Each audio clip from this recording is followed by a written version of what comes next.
Assalamualaikum warahmatullahi wabarakatuh. Waalaikumsalam warahmatullahi wabarakatuh. Waalaikumsalam warahmatullahi wabarakatuh. Baik, Bapak Ibu semuanya sudah sholat semua? Sudah sehat ya? Sudah Sudah. seger ya? Mudah-mudahan ini tidak kelelahan ini Bapak Ibu. Oke, kita lanjutkan ke materi. Nanti kita buka diskusi lagi ya. Setelah materi kita tuntaskan.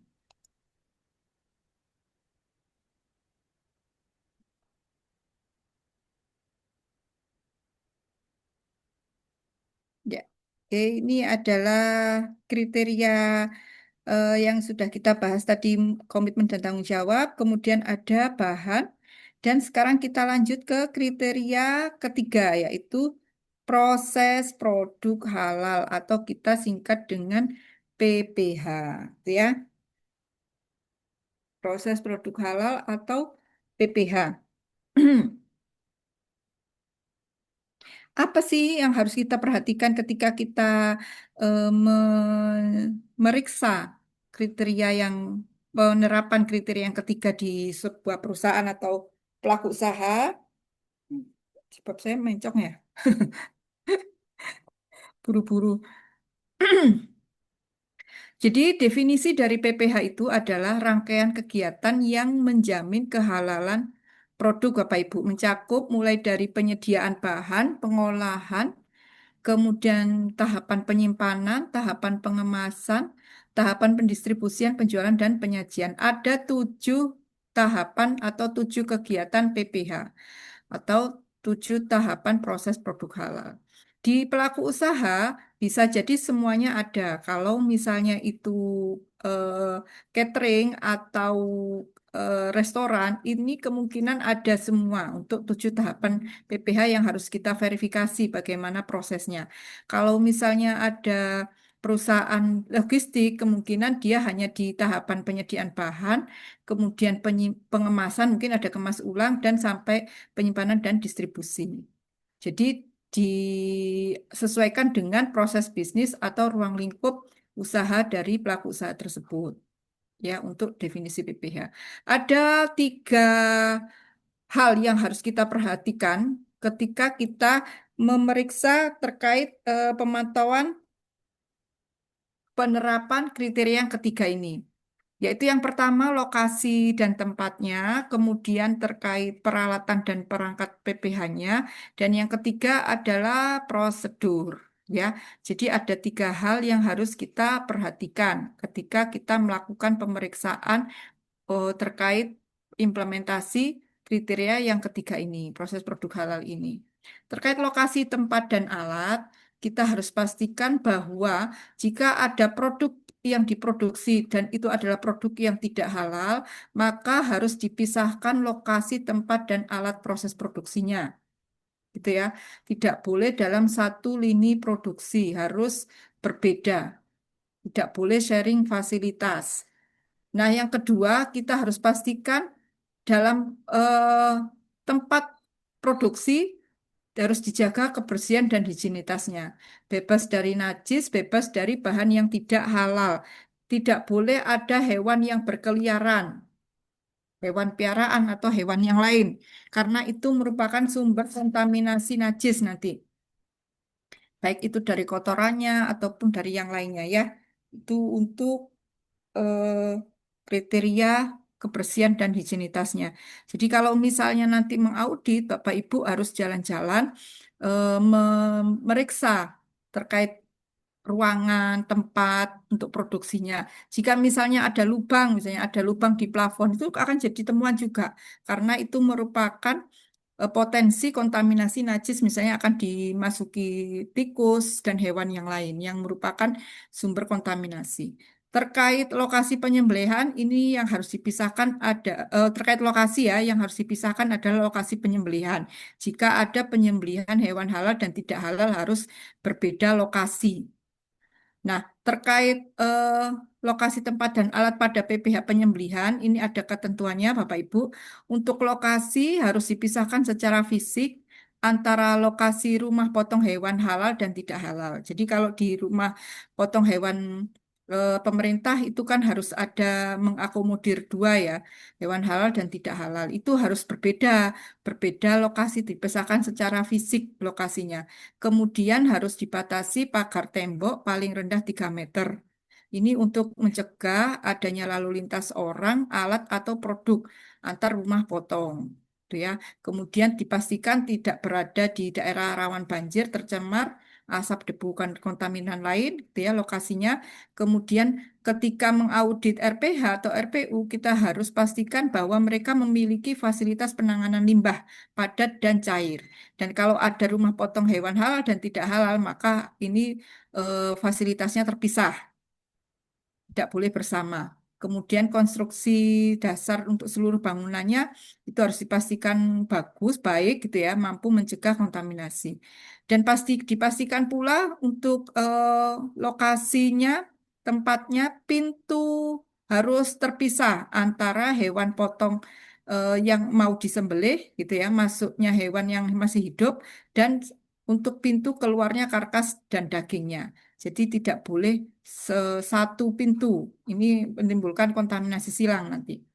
Setelah itu untuk tempat, pastikan mulai dari jika ada produk penyembelihan, ada proses penyembelihan hewan non halal, pastikan mulai dari penampungan hewannya sudah terpisah, penyembelihannya terpisah sampai sarana penanganan karkas dan sarana penanganan limbahnya. Ruang pendinginannya juga harus terpisah, tidak boleh sharing fasilitas. Nah, untuk peralatannya, kita sudah pasti ya harus pastikan bahwa alat penyembelihan, apakah itu sarananya apa namanya pisau, ember dan lain-lain itu tidak digunakan bersama, tidak boleh digunakan secara bergantian jika ada penyembelihan hewan halal dan tidak halal. Kemudian setelah itu alat ini kan akan dibersihkan ya Bapak Ibu ya, akan dibersihkan. Sarana pembersihannya itu juga harus berbeda, tidak boleh bersama. Setelah itu alat setelah dibersihkan maka akan disimpan ya, peralatan ini akan disimpan.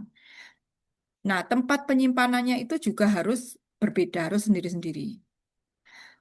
Itu terkait penyembelihan. Kemudian terkait pengolahan, penyimpanan, pengemasan, dan pendistribusian, penjualan serta penyajian. Ini harus kita pastikan untuk tempat pengolahan ini mencakup penampungan bahan baku, bahan tambahan, dan penolongnya. Kemudian untuk tempat penimbangan bahan, pencampuran bahan, pencetakan produknya, itu tidak boleh bersama jika ada produk yang halal dan tidak halal. Harus dipisahkan antara pengolahan produk yang halal dan tidak halal. Alat pengolahannya pun harus demikian, harus dipisahkan.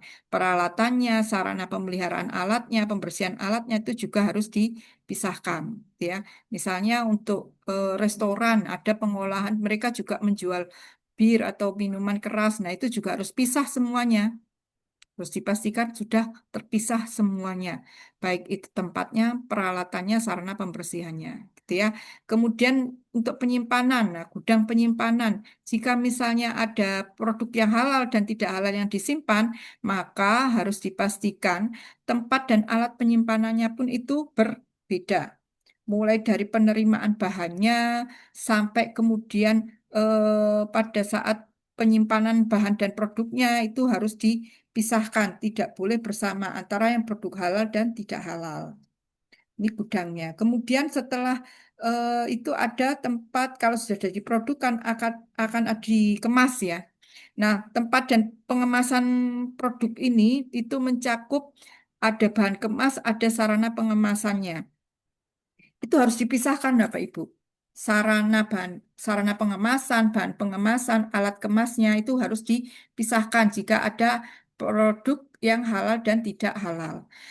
Distribusi juga demikian, mobilnya, mobil pengangkutnya jika memang mendistribusikan produk halal dan tidak halal itu juga harus dipisahkan.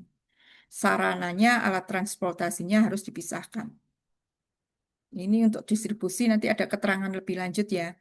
Kemudian untuk tempat penjualan. Nah, tempat penjualan ini jika memang ada penjualan produk halal dan tidak halal, mulai dari sarana penjualan produknya, peralatannya, prosesnya, proses penjualan produk itu harus dipisahkan. Ya.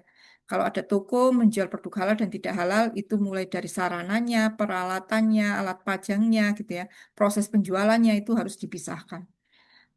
Kemudian terkait penyajian. Nah, jika ada tempat penyajian, misalnya Avetaria, gitu ya, ada menjual produk halal dan tidak halal, maka harus dipastikan sarana penyajian. Apakah itu gelas, piring, sendok, meja, itu harus pisah. Tidak boleh dipakai bersama.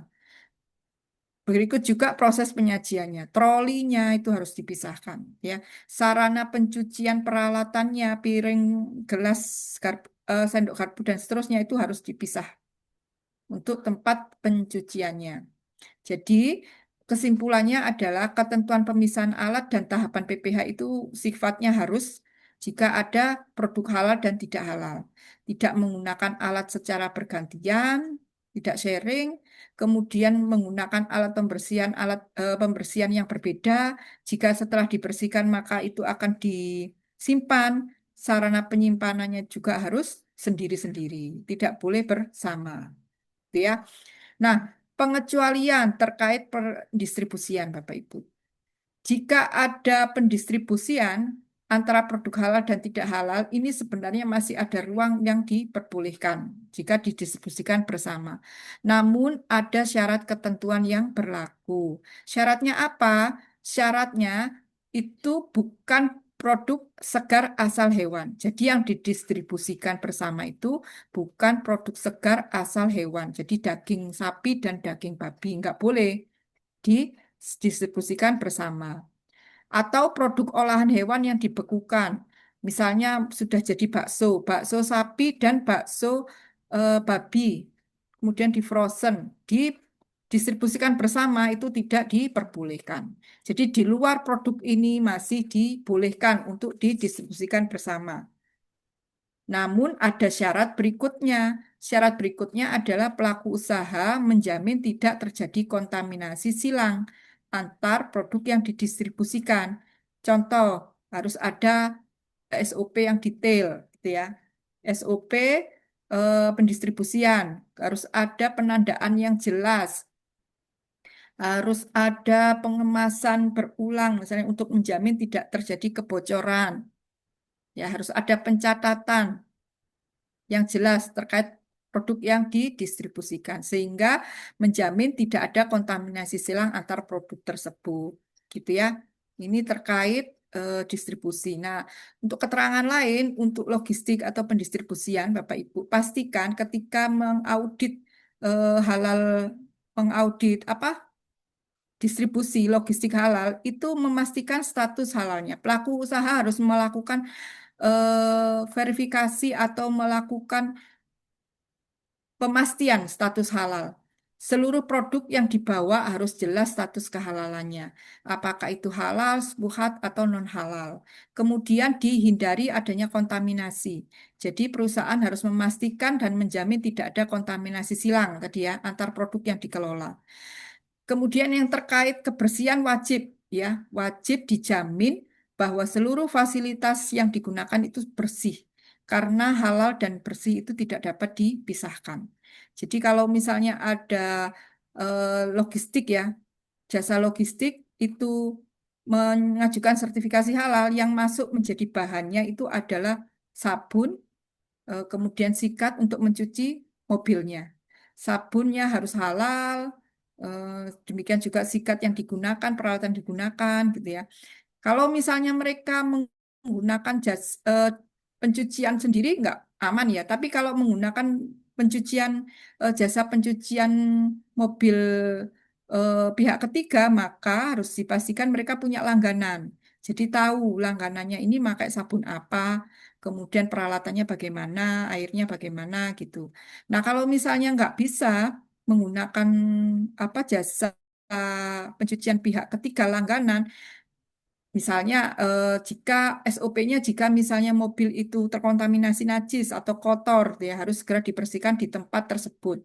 Jadi mereka mencucinya di tempat-tempat yang tidak apa, yang tidak pasti gitu ya, bisa di luar kota dan di tempat lain. Untuk itu disarankan sopirnya itu dibekali dengan sabun dan peralatan yang memang sudah didaftarkan di dalam daftar bahan halal di manual SJBH-nya. Jadi sabunnya sudah bawa sendiri. Nah, untuk terkait halal logistik ini, pastikan bahwa ada SOP untuk penanganan kontaminasi. Kesalahan itu bisa saja terjadi. Jadi perusahaan harus mempunyai SOP atau prosedur yang bisa menangani kondisi yang tidak ideal. Misalnya ada bongkar muat di tengah jalan ketika mobilnya mogok, itu harus ada SOP-nya. Bagaimana supaya ini bisa meminimalkan atau menghilangkan potensi kontaminasi. Kemudian harus ada ketelusuran yang jelas. Jadi Bapak Ibu harus memeriksa pencatatannya. Harus ada informasi terkait suatu produk atau barang yang dibawa. Harus jelas sejak awal. Jadi ketika dibawa ada catatannya, disimpan, diantar hingga bongkar muat itu ada pencatatannya. Jadi ada informasi yang jelas. Untuk halal logistik ini peran auditor halal di mana? Jadi yang pertama Bapak Ibu verifikasi semua aspek rantai pasok sesuai dengan prinsip-prinsip halal, gitu ya. Kemudian mengidentifikasi semua resiko, mengidentifikasi potensi resiko kontaminasi haram. Jadi tadi ya, ketika mau contoh, ketika mobil ini bermasalah, mogok di jalan, maka akan ada bongkar muat. Nah, ini SOP-nya seperti apa? Gitu ya, harus bisa memitigasi semua resiko kemungkinan yang kondisi tidak ideal yang terjadi. Kemudian dievaluasi dokumentasinya, dokumentasi dipastikan kelengkapannya dan keakuratannya sudah berjalan dengan baik. Jadi auditor halal akan memantau dan memastikan bahwa semua prosedur dan standar halal itu sudah cukup, kemudian sudah dipatuhi dengan adanya bukti-bukti yang valid. Memastikan bahwa jasa layanan itu sudah dilaksanakan dan berhasil gitu ya, dengan baik gitu ya, berhasil dilaksanakan. Nah, jika misalnya pertanyaannya, jika misalnya ada dalam satu perusahaan gitu ya, ada produk beberapa jenis produk. Ada produk yang diajukan sertifikat halal dan ada yang tidak diajukan sertifikasi halalnya. Mungkin karena ya contoh ada eh, beberapa produk yang kemudian diekspor ke luar negeri. Nah, negara pengimpornya itu tidak membutuhkan atau tidak mau barang itu di sertifikat halal, misalnya gitu ya. Nah, kalau demikian bagaimana jika misalnya fasilitas produksinya digunakan jadi satu, sharing gitu ya. Nah, jika demikian maka ketentuannya adalah jika ada fasilitas produksi yang digunakan bersama memproduksi produk yang diajukan sertifikat halal dan juga digunakan untuk memproduksi produk yang tidak diajukan sertifikat halal, maka ketentuannya adalah bahan yang digunakan untuk kedua produk ini itu adalah bahan yang halal, tidak mengandung bahan yang haram, tidak bersentuhan dengan bahan yang haram. Kemudian yang kedua, pelaku usaha harus menyampaikan beberapa dokumen, yaitu nama produknya apa, daftar produk dan bahan yang digunakan apa, proses pengolahannya bagaimana, kemudian prosedur pencucian fasilitas yang digunakan bersama tadi itu harus juga dibuat. Tuh, itu jika ada sharing fasilitas antara produk yang sudah diajukan sertifikasi dan yang tidak diajukan sertifikasi. Nah, terkait tadi untuk PPH itu kan ada tiga hal ya, Bapak Ibu, yang harus kita perhatikan: lokasi, tempat, kemudian peralatan. Nah, yang terakhir itu adalah prosedur.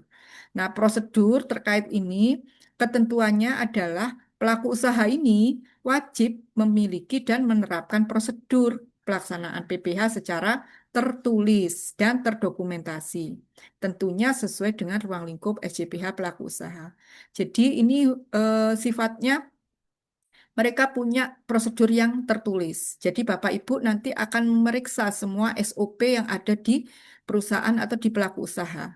SOP yang diperlukan itu meliputi SOP terkait bahan, SOP terkait proses produk halal, dan SOP terkait produk. Nanti direview Bapak Ibu untuk SOP-nya. Kalau misalnya ada yang tidak mencukupi, maka harus diminta untuk mereka melengkapi, gitu ya.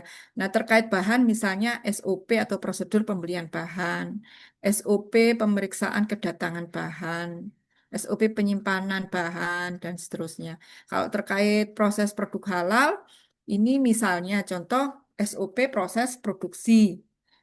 Kalau di RPH, SOP pemingsanan hewan. Jadi stunningnya itu ada SOP-nya. SOP penyembelihan hewan dan seterusnya. SOP pencucian dan pensucian fasilitas produksi. Itu dibuat prosedurnya. Untuk terkait produk, prosedurnya apa yang dibutuhkan? Misalnya terkait penarikan produk. Karena kalau misalnya ada produk yang tidak sesuai kriteria halal atau yang gagal halal, ketika diproduksi gagal halal, itu kan harus ditarik. Nah, itu harus ada prosedur penarikan produk. Kemudian kalau terkait display ya berarti prosedur display produk. Kalau untuk restoran berarti ada SOP ketentuan pengunjung dan seterusnya. Nah, ketika sudah dibuat atau disusun prosedurnya, Pak Ibu, maka harus dilakukan sosialisasi, ya, sosialisasi ke semua pihak yang terkait. Nah, bukti sosialisasi ini harus disimpan oleh pelaku usaha sebagai dokumentasi atau bukti bahwa mereka sudah melaksanakan prosedur dan mensosialisasikannya kepada pihak yang melaksanakan prosedur tersebut. Ketika ketika berproduksi pasti menggunakan peralatan, gitu ya, pasti menggunakan peralatan. Nah, ketika peralatan ini terkontaminasi najis, apa yang harus dilakukan? Nah, ini harus diketahui. Tidak hanya mencuci, tapi juga mensucikannya sesuai dengan jenis najisnya. Kalau jenis najis ada berapa, Bapak Ibu?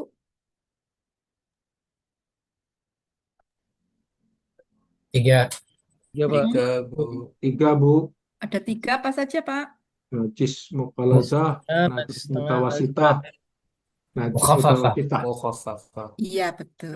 Di mughaladzah najis berat, najis mutawasito najis sedang, najis Najis. mukofafa najis ringan. Ringan. Kalau najis ringan dulu, najis ringan jenisnya apa ya, Pak? Contohnya. Contohnya, Pipis bayi laki-laki contohnya yang air, belum makan apa-apa, Bu. air kencing bayi, Bu, anak-anak yang belum menyusu, belum makan makanan lain. ya. Iya, hanya minum air susu ibu ya, ASI saja. Jadi kalau mazhab Syafi'i, bayinya harus laki-laki, usianya kurang 2 tahun, yang hanya minum ASI saja, belum makan, dan minum yang lain. Najis mukofafa. Cara pembersihannya hanya cukup diperciki saja dengan air cukup.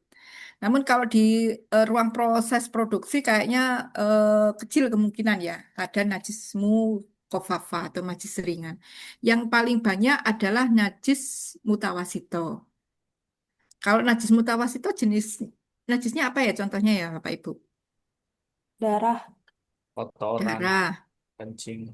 Darah ya, ya. kotoran, air Kotoran. kencing, hewan ya, manusia, homer. Nah, homer itu minuman keras itu juga najis mutawasito. Apalagi Bapak Ibu? Lain yang jenis mutawasis, Iya, ya jelas ini terputus-putus Pak. mukhafafah dan mughaladah. Iya betul. Selain mukhafafa dan mughaladzah itu najis mutawasito. Kalau mughaladzah berarti apa Bapak? Babi ya, Bu. Di babi, Anjing. Iya, liur Babi, anjing. iya liur babi, anjing. anjing dan unsur-unsurnya ya, air liur, air liurnya, mungkin Kencingnya asam ya. lemaknya, kencing dan seterusnya. Nah itu. Jadi jangan ragu-ragu ya Bapak Ibu kalau ditanya ketika uji kompetensi jenis najis mughaladzah itu hanya dua. Selain itu tidak masuk ya. Najis berat. Karena apa? Kalau terkontaminasi najis berat, najis mughaladzah, ini cara pensuciannya ada caranya, yaitu dicuci dengan air 7 kali, salah satunya dengan tanah atau debu. Atau kalau misalnya tidak, ada menggunakan penggantinya yang memiliki daya pembersih yang sama, selain tanah atau debu. Sudah banyak eh, beredar ya, di pasar di online sudah banyak ini. Kemudian kalau mutawasitoh nih, mutawasitoh najis sedang ya. Iya. Kalau pensucian dan pensuciannya dengan menggunakan air ya, menggunakan air, air yang mengalir, syaratnya tidak ada batasan berapa kali, tidak ada ketentuan berapa kali, syaratnya adalah eh, secara organoleptik najisnya itu hilang, bau, rasa dan warnanya hilang. Oke, jadi tergantung besaran atau apa tingkat kontaminasinya. berbentuk najis mutawasito. Nah, pertanyaannya, jika alat produksi itu terbuat dari benda keras tidak menyerap najis, ya. Kemudian ini terbuat dari besi atau baja, gitu ya. Kemudian jika terkena najis mutawasito, disucikan dengan menggunakan air, rusak alatnya, gitu ya. Akan mengganggu proses produksi. Maka jika demikian, Bapak Ibu, ketentuannya boleh ini disucikan dengan menggunakan selain air. Asalkan satu syaratnya bahan yang pengganti itu suci, ya. Bahan pengganti itu halal, ya. Bukan bahan yang haram. Kemudian bekas najisnya secara organoleptik, bau, rasa, warnanya hilang. Jadi kalau misalnya menggunakan alkohol, alkoholnya non-homer, dilap dulu pakai tisu hingga najisnya hilang, baru kemudian disucikan dengan tadi menggunakan selain air. Itu.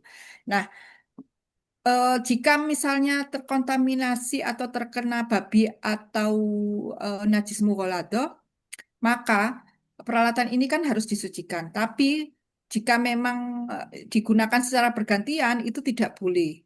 Walaupun itu sudah melalui proses pensucian secara syariat Islam. Contoh misalnya nih di apa supermarket besar, itu kan biasanya juga menjual daging babi maupun daging sapi, ya, daging halal dan tidak halal. Ini sudah terpisah nih tempatnya. Tapi ternyata pisaunya ini digunakan secara bergantian, memotong daging babi, kemudian memotong daging disucikan dengan syariat Islam najis mughaladhah, kemudian memotong daging sapi, digunakan secara bergantian. Itu tidak bisa diterima walaupun alasannya atau eh, apa namanya alibi mereka ini sudah disucikan Bu sesuai syariat Islam, tidak boleh. Tetap harus digunakan sendiri-sendiri, tidak boleh digunakan bersama, tidak boleh digunakan bergantian gitu. Jadi ini tantangan khusus ya ketika nanti mengaudit di tempat-tempat atau di wilayah yang eh, masyarakat muslimnya minoritas, gitu ya, penggunaan peralatan ini. Nah, ini contoh tadi kan saya sampaikan kita harus periksa juga nanti SOP ya. SOP di perusahaan atau pelaku usaha. Ini ada contoh beberapa SOP, ini SOP penerimaan bahan kering. Jadi nanti harus dicek nih apakah memang prosedurnya ini sudah sesuai dengan kaidah atau dengan poin-poin kehalalan produk gitu ya. Kalau terkait bahan ya berarti bahan yang diproduksi, bahan yang dipesan atau yang diterima harus ada di daftar bahan halal dan seterusnya. Kemudian jika misalnya tidak sesuai yang datang, apa yang harus dilakukan? Jika misalnya tidak sesuai, misalnya diretur, dipisahkan, gitu. Jangan sampai terjadi kontaminasi, mengkontaminasi bahan yang sudah sesuai, bahan yang halal. Nah, setelah ada SOP, maka biasanya perusahaan akan mengimplementasikan SOP itu dan dibuktikan dengan pencatatan. Ini adalah pencatatan atau formulir pemeriksaan bahan datang.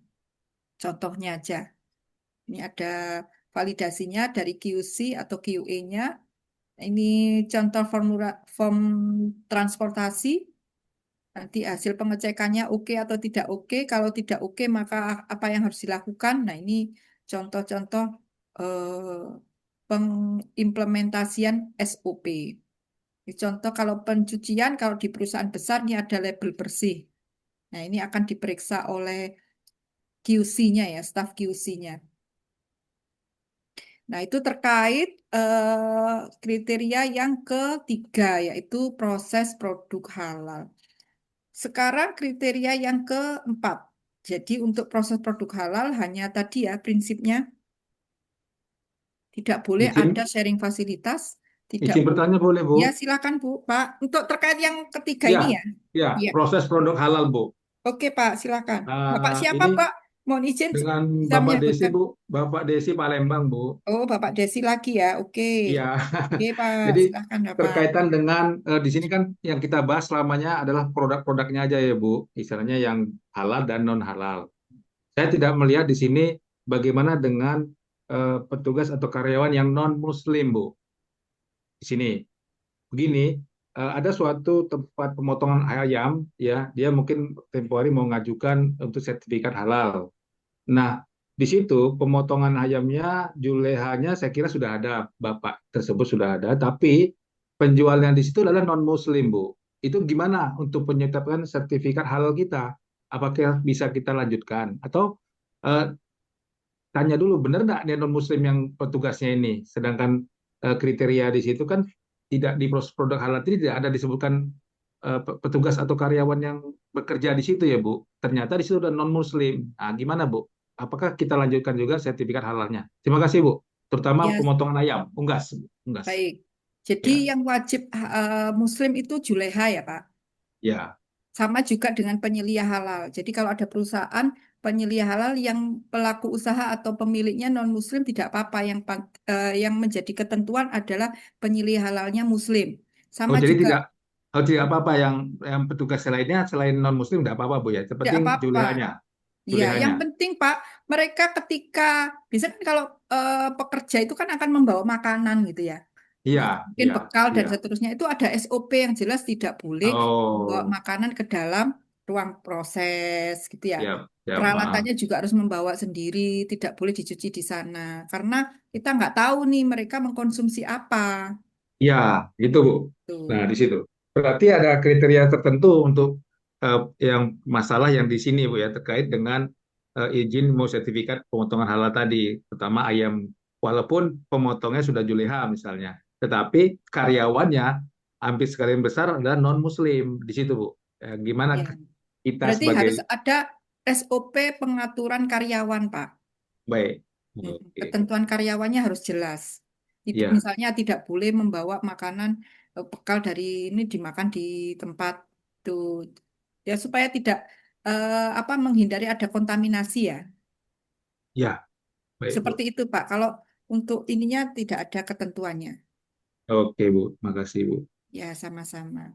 Ada yang lain, Izin, Bapak Ibu, yang izin bertanya, terkait Bu. PPH? Iya, Tanya silakan, Pak. Muhammad Subhansah.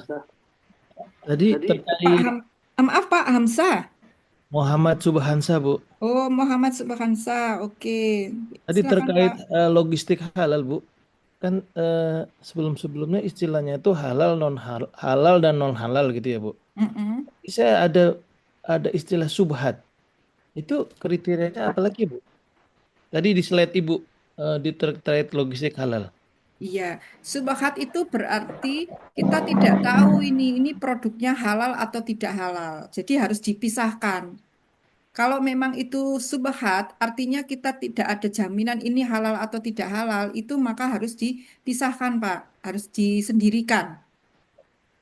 Gitu ya. Jadi kan kalau untuk pendistribusian kan tidak boleh. Kalau untuk apa namanya tadi ya, sebentar saya buka slide-nya. Iya, tadi Bu. Nah, ini ya, Iya, ini Bu. kan Nah, itu. selain ini itu boleh didistribusikan bersama. Oke, kalau misalnya ini produk kering misalnya ya, kan boleh didistribusikan bersama. Tapi kita harus tahu status halal. Tapi pelaku usaha distribusi harus tahu statusnya ini. Karena tadi pelaku usaha harus bisa memastikan tidak ada kontaminasi antar produk yang didistribusikan. Oleh karena itu kan mereka harus paham status dari barang yang didistribusikan tersebut.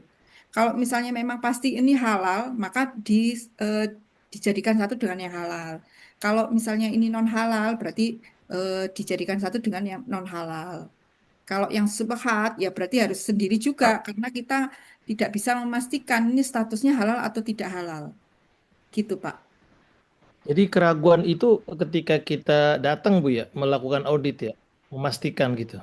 Kita sendiri Ini untuk pelaku usahanya. untuk pelaku usaha. Oh iya, iya. Ya, ini untuk pelaku usahanya. Jadi prinsipnya seperti ini, kita hanya memastikan bahwa prosedur atau prinsip ini sudah dilakukan oleh pelaku usaha. Ya, baik. Gitu. Jadi ini ya, untuk peran auditor halal pada halal logistik ini, Pak. Memastikan bahwa perusahaan logistik itu sudah mematuhi standar halal dan juga memberikan kepercayaan kepada konsumen bahwa yang sudah dilaksanakan itu sudah berstandar halal. Demikian ya Pak Subhansah ya. Ya, Bu. Baik, ada lagi Bu, Bapak Ibu? izin tanya, Bu. Ya, silakan dari Ibu siapa? Anissa, Bu. Anissa. Iya, Bu. Gitu. Terkait fasilitas pencucian, Bu, misalkan di perusahaan farmasi begitu karena produknya banyak dan bahannya juga cukup kompleks sehingga mereka butuh waktu untuk mengumpulkan data pendukung bahan, tapi mereka secara bertahap mengajukan beberapa produk untuk sertifikasi. Tapi fasilitas pencuciannya antara produk yang disertifikasi dan yang belum itu digabung gitu. Apakah boleh, Bu? Kayak seperti itu. Lalu yang kedua, Bu, terkait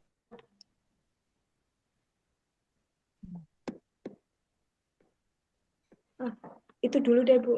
Maaf Oh ya, iya, Bu. baik. Jadi ini intinya prinsipnya adalah penggunaan fasilitas produksi bersama gitu ya. Antara yang produk yang sudah yang diajukan sertifikat halal dan produk yang tidak diajukan sertifikat halalnya gitu ya. Betul, Bu. Jadi Betul, Bu. fasilitas produksi ini kan tidak hanya fasilitas yang digunakan untuk memproduksi produk, tapi juga fasilitas pencucian, termasuk itu ya. Pertanyaannya kan jika fasilitas pencuciannya digunakan itu masih bersama. Gitu ya. Iya, Bu, Nah, kalau betul, Bu. demikian masih berlaku ini ketentuan di PP 42 2024 ini, pasal 73 ya. Kalau misalnya memang demikian, digunakan secara bersama, pastikan bahwa produk yang tidak diajukan sertifikasi halal itu tidak berasal dari bahan atau tidak mengandung bahan yang haram. Ya, kalau sudah kita pastikan bahwa produk ini aman dari tidak berasal dari bahan yang haram, maka bisa dilakukan atau digunakan secara bersama fasilitas produksi pencucian ini. Hmm. Tapi harus ada dokumen pendukung, artinya harus ada nama produk yang produk yang tidak diajukan sertifikat halal ini, bahannya apa saja, prosesnya bagaimana, kemudian pencucian fasilitas produksi yang digunakan bersama ini sudah ada prosedur yang jelas. Berarti gini, Bu, misalkan di fasilitas itu barang kan asalkan tidak bahan yang haram, berarti misalkan bahan-bahan yang dipakai lainnya apakah cukup dengan data pendukung POC free facility kayak gitu, Bu.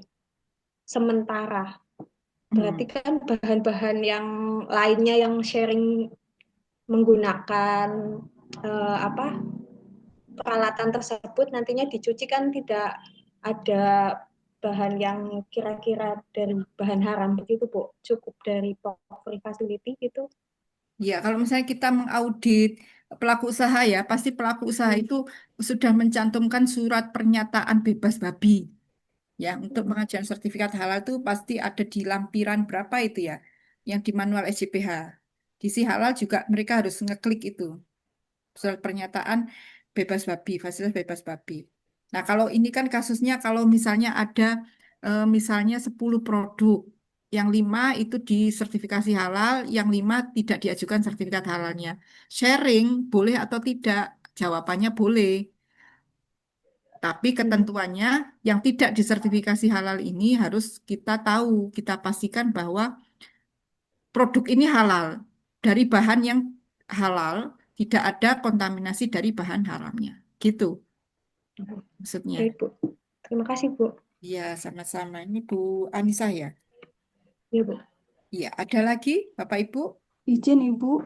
Iya, silahkan. Nanti saya terakhir mau jawab yang di chat ya. Kasihan yang di chat nih. Oh, Satu iya. lagi, gimana Ibu siapa ini? Dewi Bu. Bu Sama Bu Deni? namanya Bu. Dewi Bu sama Oh, Dewi. Dewi sama dengan saya. Ya, gimana Ya Bu Bu, Dewi? ini kalau misalnya proses produksinya PU-nya itu dia di sentra IKM gitu Bu. Nah kan kalau sentra IKM itu kan biasanya terdiri dari berbagai PU ya Bu, ada beberapa PU begitu. Adakah dokumen yang diperlukan begitu Bu untuk menyatakan bahwa tempat produksinya itu bebas bebas dari najis atau haram gitu Bu? Kalau itu ya harus dipastikan ya. Kalau ini kan berarti sharing ya, sharing fasilitas ya. Iya benar. Beberapa PU yang di dalam satu lokasi yang sama atau tempat yang sama.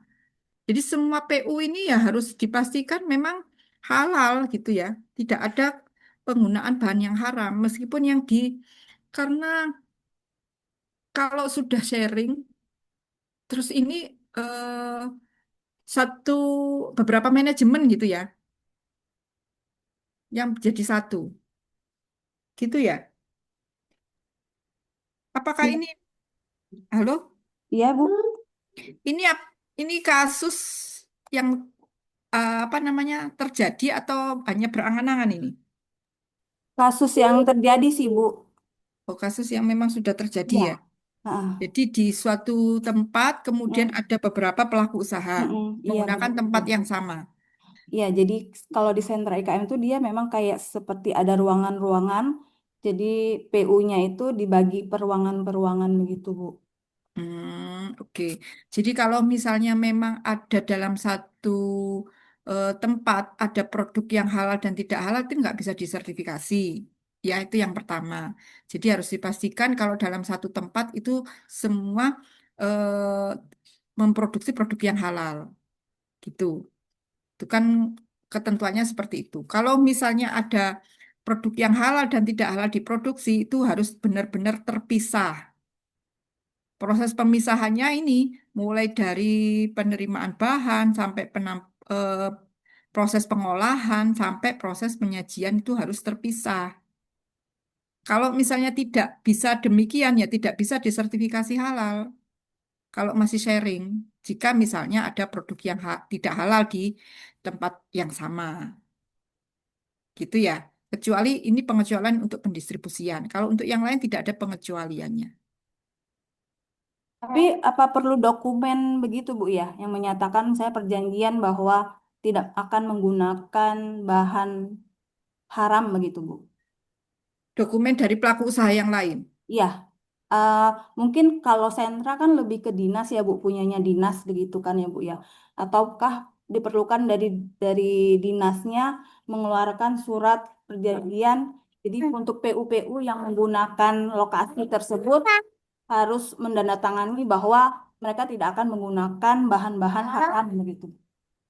Ya, bisa jadi sih, bisa juga demikian. Tapi untuk menjamin bahwa itu em, memang benar dilakukan ini yang agak repot ya. Karena kan kita mengauditnya di PU yang tertentu gitu ya, bukan PU yang lain. Kecuali atau atau mungkin analoginya sama ya. Kalau misalnya ada pelaku usaha ini menggunakan jasa distribusi pihak ketiga gitu ya. Yang aman kan jasa distribusi pihak ketiga itu sudah tersertifikasi halal. Tapi kalau memang tidak ada, belum ada logistik yang sudah bersertifikat halal, boleh menggunakan surat pernyataan perjanjian kerjasama bahwa mereka logistik tersebut ini akan mendistribusikan produk dari perusahaan itu secara standar halal, tidak terkontaminasi bahan haram, tidak bercampur dengan bahan haram. Mungkin bisa sih analoginya seperti itu. Bisa, Bu. Asal bisa dijamin ini valid ya, dan bisa dipatuhi gitu ya. Baik Ibu, terima kasih. Ya, sama-sama. Ini karena kasuistik ya. Ini tergantung dari komisi fatwanya juga, mau menerima apa tidak gitu. Oke, pertanyaan terakhir ya. Kita masih di kriteria 4 ya. Terakhir Pak Samsuri ya. Nanti kita bahas yang di kolom chat. Silakan Pak Samhuri. Iya, izin Bu. Jadi kalau ada PU dalam proses produksi itu kemudian dia menambah ruang lingkup produksi ya Bu ya. Jadi produk gitu. Mm-mm. Eh yang kira-kira menurut dia itu halal tapi bahannya ada yang berbeda dari produk yang sudah didaftarkan gitu.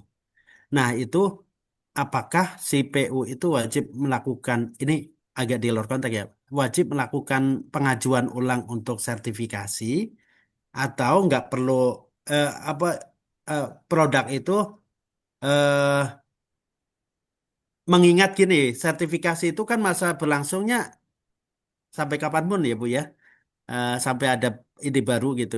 Jadi apakah produk itu kalau apa namanya si PU itu wajib melakukan pengajuan ulang ya untuk produk baru tersebut Mm-mm. atau cukup pakai self apa namanya Self declare. declare gitu. Saya sama kok gitu. halal gitu. Nah, itu seperti apa, Bu? Ya, jadi jelas ya Pak, jika misalnya pelaku usaha itu akan melakukan pengembangan produk, itu kan berarti artinya ada pengembangan produk ya Pak. Iya, Bu. Ya, kalau ada pengembangan produk di luar dari produk yang sudah didaftarkan, Hmm. maka yang tercantum di sertifikat halal sebelumnya ya maka harus didaftarkan Pak. Didaftarkan di BPCPH, nanti pilih menunya ke menu pengembangan.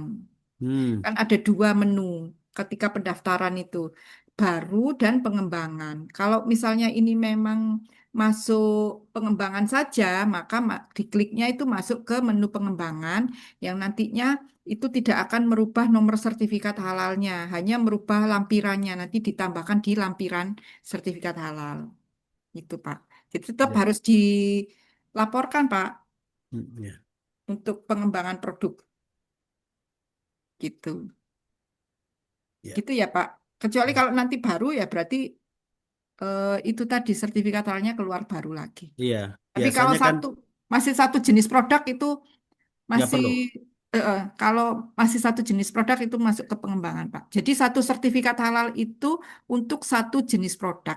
Kalau misalnya ada pelaku usaha mempunyai dua jenis produk yang berbeda, berarti akan keluar dua sertifikat halal. Hmm. Bagaimana cara mengkategorikan jenis produk itu berbeda ataukah sama? Itu ada di KMA-nya Pak. Tadi di KMA 748 atau KMA 944. Kalau ada dua jenis, misalnya jasa penyimpanan dan jasa pendistribusian itu kan berbeda. Itu masuk dua Hmm. jenis berarti, dua jenis produk. Itu ya Pak. Ya. Membingungkan tidak Pak? Eh, Cukup jelas, Bu. Cukup jelas ya. Ya. Jadi nanti Bapak Ibu akan familiar ya ketika sudah praktek nanti. Jadi kita apa, mengaudit itu berdasarkan jenis produknya. Nanti kalau Eh, misalnya jenis Ini, produknya Bu, ada maaf dua, penegasan lagi ya, Bu ya. ya, Untuk eh, kalau selama produknya itu berbeda tipe, nggak ada bahan bahan yang berubah, berarti nggak perlu kan? Dianggap sama ya, Bu ya. Jadi misalnya roti yang satu ukurannya kecil, yang satu gede, tapi bahannya tetap sama, berarti dianggap sama tetap kan ya. iya berarti Kecuali satu varian ya. satu varian, kecuali ada tipe baru yang ada unsur lain yang ditambahkan gitu ya, Bu ya. Ya, misalnya roti coklat, kemudian nanti mau ada pengembangan roti stroberi, ya itu beda varian Pak, Iya, bahannya betul. berbeda. Ya, Itu. Tapi satu jenis produk roti gitu ya Pak. iya, Nanti Bu. satu sertifikat halal, cuman lampirannya nanti berbeda. Apa isinya varian-varian yang sudah didaftarkan. Itu. Baik, kita lanjut dulu ya, Mas apa Mbak Anggara. Izin ya, nanti kita diskusi lagi terkait kriteria yang keempat nanti produk. Nah, produk ini ketentuannya adalah produknya harus dihasilkan dari bahan halal, jadi harus dipastikan bahannya halal semuanya, kemudian diproses sesuai syariat Islam. Artinya menggunakan peralatan, fasilitas produksi, kalau dikemas ya sistem kemas, penyimpanan, distribusinya tidak terkontaminasi dengan bahan yang tidak halal. Ini harus dipastikan nanti di tempat produksi ini Bapak Ibu, ketika Bapak Ibu akan mengaudit terkait produk.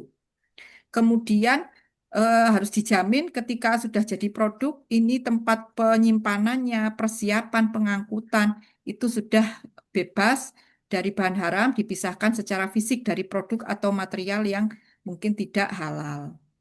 Harus dipastikan produknya harus aman dikonsumsi. Jadi tidak hanya halal saja, tapi juga aman untuk dikonsumsi. Kemudian terkait produk ada tiga hal yang harus diperhatikan.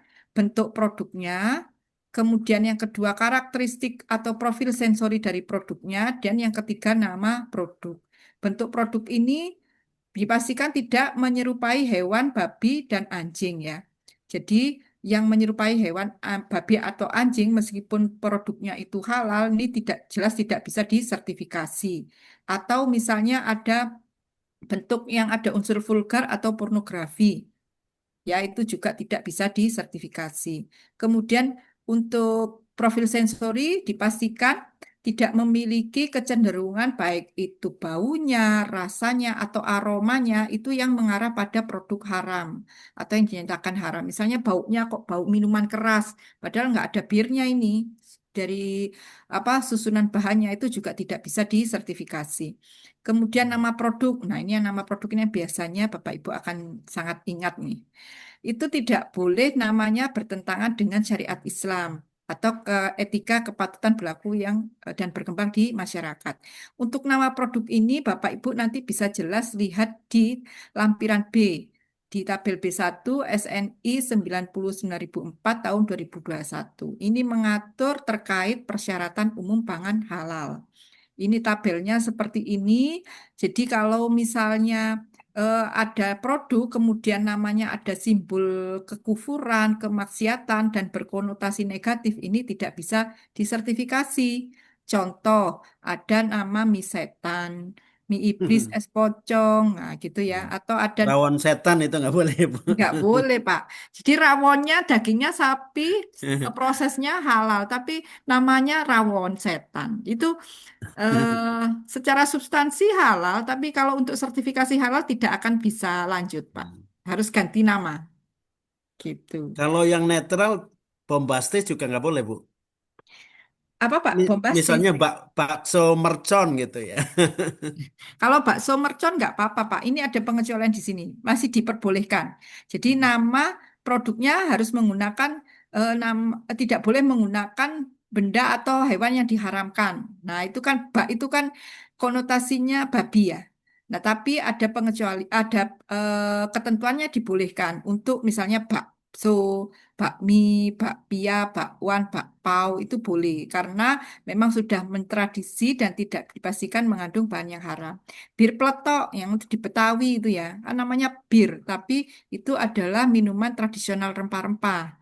Itu masih diperbolehkan. Yang tidak boleh itu bir, ada birnya dan nama birnya. Kemudian es krim rasa rum. Rumnya itu kan konotasinya adalah homer gitu. Kemudian bacon misalnya beef bacon itu juga tidak bisa karena bacon ini konotasinya adalah babi bakar gitu. Yang masih diperbolehkan apa? Untuk yang terkait hewan, misalnya roti beruang itu masih boleh. Roti buaya gitu ya, itu masih boleh karena itu sudah mentradisi itu sudah familiar di masyarakat. Ini ada apa daftarnya nanti Bapak Ibu bisa mencermati ya terkait nama. Nanti kan ada SDM syariah gitu ya di LPH Bapak Ibu. Nanti kalau misalnya ragu-ragu terkait nama bisa nanti konsultasi dulu dengan SDM syariahnya terkait nama dan seterusnya. Ini kan kadang-kadang kita nggak paham gitu ya. Kemudian kalau bentuknya jelas ini, nah kalau bentuk-bentuk seperti ini nggak bisa nih disertifikasi. Bakpao, bakpao tapi bentuknya sapi atau nastar tapi bentuk apa babi, nastar tapi bentuknya kepala babi. Nah ini nggak bisa disertifikasi. Kalau kemasan pastikan kemasannya itu tidak apa namanya menggambarkan anjing atau babi sebagai fokus utama. Ada desain kemasan dan ada gambarnya seperti itu ya, logo, desain kemasannya pastikan tidak bertentangan dengan syariat Islam. Kalau ada tanda simbol logo pada kemasan. Kemudian kalau sudah ada produk maka akan dikemas. Nah, ketika dikemas, ini kita pastikan bahan kemasannya bukan merupakan bahan yang haram, tidak mengandung bahan yang tidak halal. Jadi bahan kemasnya itu sekarang sudah banyak bahan kemas yang sudah bersertifikat halal. Jadi bisa dilihat nanti di websitenya BPJPH itu sudah banyak merek-merek kemasan yang sudah ada SH-nya. Kemudian setelah dikemas, barulah dipasang logo halalnya. Logo halal atau label halal bagi yang sudah mendapatkan sertifikat halal. Bagaimana jika ini repack atau relabel gitu ya, atau produknya ini kemas ulang atau melabel ulang produk, apakah bisa diajukan ke BPJPH untuk disertifikasi? Ini boleh, bisa disertifikasi, bisa diajukan sertifikasinya. Namun syaratnya adalah produk yang di repack yang di-pack ulang atau yang dirabel ulang itu sudah memiliki sertifikat halal dari BPJPH atau termasuk produk yang positive list ya. Kalau positive list nggak perlu sertifikat halal, mau di-repack, relabel, berarti yang mau disertifikasi adalah proses pengemasannya nanti. Gitu ya. Kemudian untuk pengemasan dipastikan bahwa kemasannya itu harus halal dan dicantumkan label halalnya jika sudah dapat sertifikat halal. Kalau belum dapat sertifikat halal tidak boleh dicantumkan label halalnya. Pengecualian untuk pencantuman label itu adalah pada produk yang kemasannya terlalu kecil, kemudian produknya itu dikemas langsung di hadapan konsumen, atau produknya ini dijual dalam bentuk curah. Itu dikecualikan dalam pencantuman label halal. Nah, terkait ketelusuran, Bapak Ibu harus pastikan ini kan produk harus bisa mampu mengidentifikasi dan apa identifikasi dan mampu telusurnya kan harus ada gitu ya.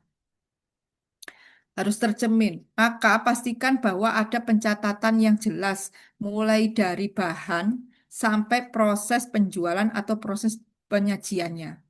Jadi kita harus pastikan ketelusuran ini bahwa produk yang dihasilkan itu bisa dibuktikan bahwa produk ini berasal dari bahan yang disetujui, kemudian diproduksi dari tempat fasilitas yang memenuhi kriteria.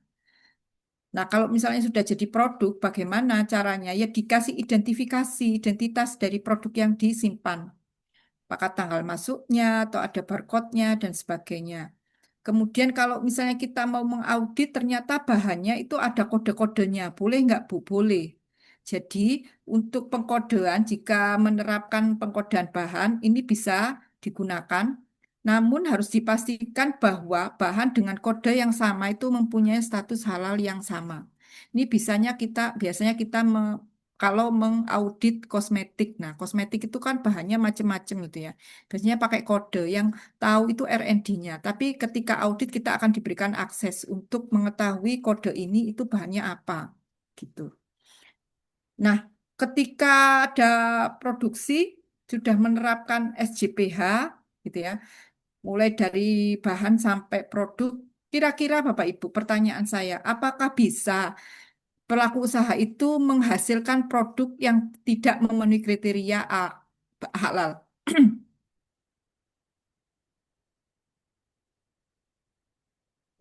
Masih ada potensi nggak kira-kira?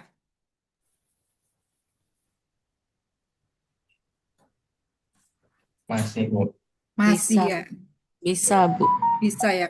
Kenapa bisa, Bu? Apa? Eh, karena ketelusurannya itu, misalnya kayak eh, daftar bahan yang digunakan itu ternyata tidak ada sertifikasi halal, tapi masuk titik kritis. Oke, ada lagi yang lain? Pelaku usahanya berbohong ketika melaporkan. Oke. Jadi ini kasusnya mereka sudah mendapatkan sertifikat halal gitu ya. Ini sebagai pengetahuan Bapak Ibu. Jadi kalau misalnya mereka sudah mendapatkan sertifikat halal, kira-kira bisa enggak mereka memproduksi produk yang tidak sesuai kriteria halal atau yang gagal halal? Bisa Bu. Bisa, Bu. Bisa jadi Pasti ya. bisa. Bisa. Kebohongan tadi Bu. Iya, misalnya pengawasannya kurang ketat ya.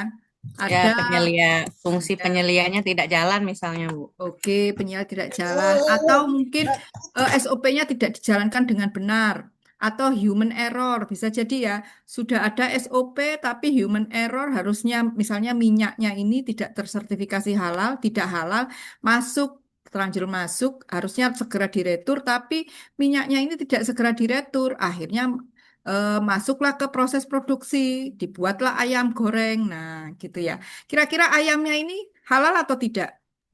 Haram. Haram ya, tidak bisa halal ya. Nah, ini kan Ya, namanya gagal produksi, gagal halal. Itu ya, produk yang gagal halal. Nah, seperti demikian masih bisa terjadi, walaupun itu kecil kemungkinannya. Tapi kalau sudah terjadi ini, maka apa yang harus dilakukan? Dilakukan penarikan produk, Bapak Ibu. penarikan produk. Kalau misalnya masih dalam proses produksi, dicegah produk ini masuk kembali ke dalam rantai produksi, rantai PPH-nya. Kemudian harus dilakukan pengendalian dan dilakukan pengamanan dan pengawasannya. Jadi kalau Bapak Ibu mau mengaudit, ini harus ada nih SOP terkait penanganan produk yang tidak memenuhi kriteria halal. Mungkin dari bahannya atau kontaminasi dari peralatannya gitu ya. Ini bisa saja terjadi. Kalau memang itu sudah terjadi dan kemudian ini sudah terlanjur dijual, maka SOP-nya adalah produk harus ditarik. Produk harus ditarik dari pasaran. Kemudian mau diapakan produk ini? Produk ini tidak boleh diproses ulang, tidak boleh di-downgrade, tidak boleh direformulasi. Jadi di rework itu tidak boleh. Kalau standar mutu yang lain masih memungkinkan ya. Misalnya produk gagal produksi, kurang matang, misalnya kurang suhunya, maka bisa direproses ulang ya. Proses ulang, di rework dan seterusnya. Tapi kalau terkait halal ini tidak diperbolehkan. Harus diklaim sebagai produk yang tidak halal. Jadi meskipun dapat sertifikat halal nggak bisa ini diklaim sebagai produk halal. Terus mau diapakan ini? Jadi masih ada ruang untuk produk yang tidak halal ini dijual ke konsumen yang tidak mempersyaratkan produk halal. Jadi dijual kepada misalnya konsumen non-muslim. Tapi ini harus dengan pengendalian, pengamanan, dan pengawasan yang ketat. Jangan sampai nanti ini salah apa namanya pengendaliannya sehingga dikonsumsi oleh eh, konsumen yang mempersyaratkan produk halal. Kalau misalnya tidak dapat dijual ke konsumen yang tidak mempersyaratkan produk halal, maka produk ini harus dimusnahkan atau dimanfaatkan sebagai pakan ternak. Itu. Jadi SOP ini harus ada di pelaku usaha untuk memitigasi resiko yang kemungkinan ini bisa terjadi produk yang gagal halal. Itu. Nah, terkait produk luar negeri, Bapak Ibu, ketentuannya yang pertama wajib bersertifikat halal ya produk ini ya. Jadi produk luar negeri yang digunakan di Indonesia atau dipasarkan di Indonesia itu wajib bersertifikat halal. Yang mengajukan permohonan sertifikat halalnya itu adalah importirnya atau perwakilan resminya. Kemudian kewajiban yang kedua harus registrasi. Seperti yang sudah saya sampaikan, sertifikat halal yang kemudian ini diterbitkan oleh lembaga halal luar negeri yang sudah MRA dengan BPJPH, sudah kerjasama dengan BPJPH, itu wajib diregistrasikan ke BPJPH dulu baru diedarkan. Nah, ini yang nanti muncul seperti ini. Nah, ini adalah sertifikat registrasi, nomor registrasi dari sertifikat halal luar negeri. Itu seperti ini.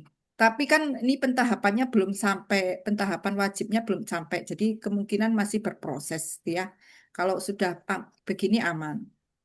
Nah, bagaimana jika misalnya negara kita tidak mengakui lembaga halal luar negeri negara tersebut? Ya, lembaga luar negerinya belum MRA nih dengan BPJPH. Maka sertifikasi halal produknya ini bisa dilakukan di Indonesia sesuai dengan ketentuan perundangan yang berlaku. Jadi yang tadi disampaikan, Bapak Ibu bisa nanti ketika di LPH utama ya, bisa nanti mengaudit perusahaan dari di luar negeri. Ya, karena proses sertifikasinya dilakukan di Indonesia. Itu. Jadi seperti ini untuk contoh sertifikat halal registrasi. Nah, terkait yang ya silakan Pak untuk produk ya Pak. Ya, untuk produk yang dari luar negeri yang lembaga penjamin halalnya tidak registrasi di Indonesia, itu kalau dilakukan penjaminan halalnya dari Indonesia, itu bukannya resikonya sangat tinggi, Bu. Karena produknya kan diproduksi dari luar negeri. Jadi bisa jadi ya proses halalnya kan lebih sulit kita pantau. Baik, ini dari Bapak siapa, Pak? Izin. Triano ya. Ya, Triano. Priano. Baik, Pak. Jadi begini, tadi yang saya sampaikan ini adalah jika misalnya lembaga halal luar negerinya ini belum MRA dengan BPJPH, Pak. Jadi kalau misalnya ini belum diakui oleh BPJPH, ini nggak bisa dipakai kan produk ini. Tidak bisa diakui sertifikat halalnya. Maka jika akan diedarkan di Indonesia, ya harus dilakukan sertifikasi halal sesuai standar Indonesia. Artinya nanti yang mengajukan sertifikasi halal ke BPJPH itu bisa importer atau perwakilan resminya yang di sini, di Indonesia. Nah, yang nanti yang akan mengaudit siapa? Yang mengaudit LBH-nya Indonesia. Mengauditnya nanti ke produsen yang di luar negeri tersebut. Jadi tidak menutup kemungkinan nanti Bapak misalnya nanti bergabung di LBH utama ya, mengauditlah ke Cina gitu ya, mungkin ke Jerman dan seterusnya. Itu Pak maksudnya. Jadi kalau misalnya memang sertifikat halalnya itu dikeluarkan oleh lembaga halal luar negeri yang ternyata tidak atau belum MRA dengan BPJPH, ini tidak bisa digunakan bahan ini. Harus diganti dengan bahan yang lain, yang sertifikat halalnya sudah valid. Itu ya Pak Priano maksudnya. Terima kasih Bu. Itu. Iya, baik. Di eh, ketentuannya seperti demikian, Bapak Ibu. Ada lagi yang terkait produk? Pertanyaannya sebelum sampai ke pemantauan evaluasi? Oke, saya lanjut ya. Kriteria yang terakhir yang akan Bapak Ibu periksa, yaitu kriteria pemantauan dan evaluasi. Apa implementasinya yang harus diperiksa dan harus dilakukan oleh pelaku usaha? Yaitu yang pertama, pelaku usahanya harus melakukan audit internal, Pak Ibu. Audit internal itu adalah audit yang dilaksanakan oleh perusahaan sendiri kepada dirinya sendiri. Jadi asesmen mandiri. Dilakukan minimal ketentuannya setiap 1 tahun sekali. Saya ulang, ini 1 tahun sekali harus ada audit internal.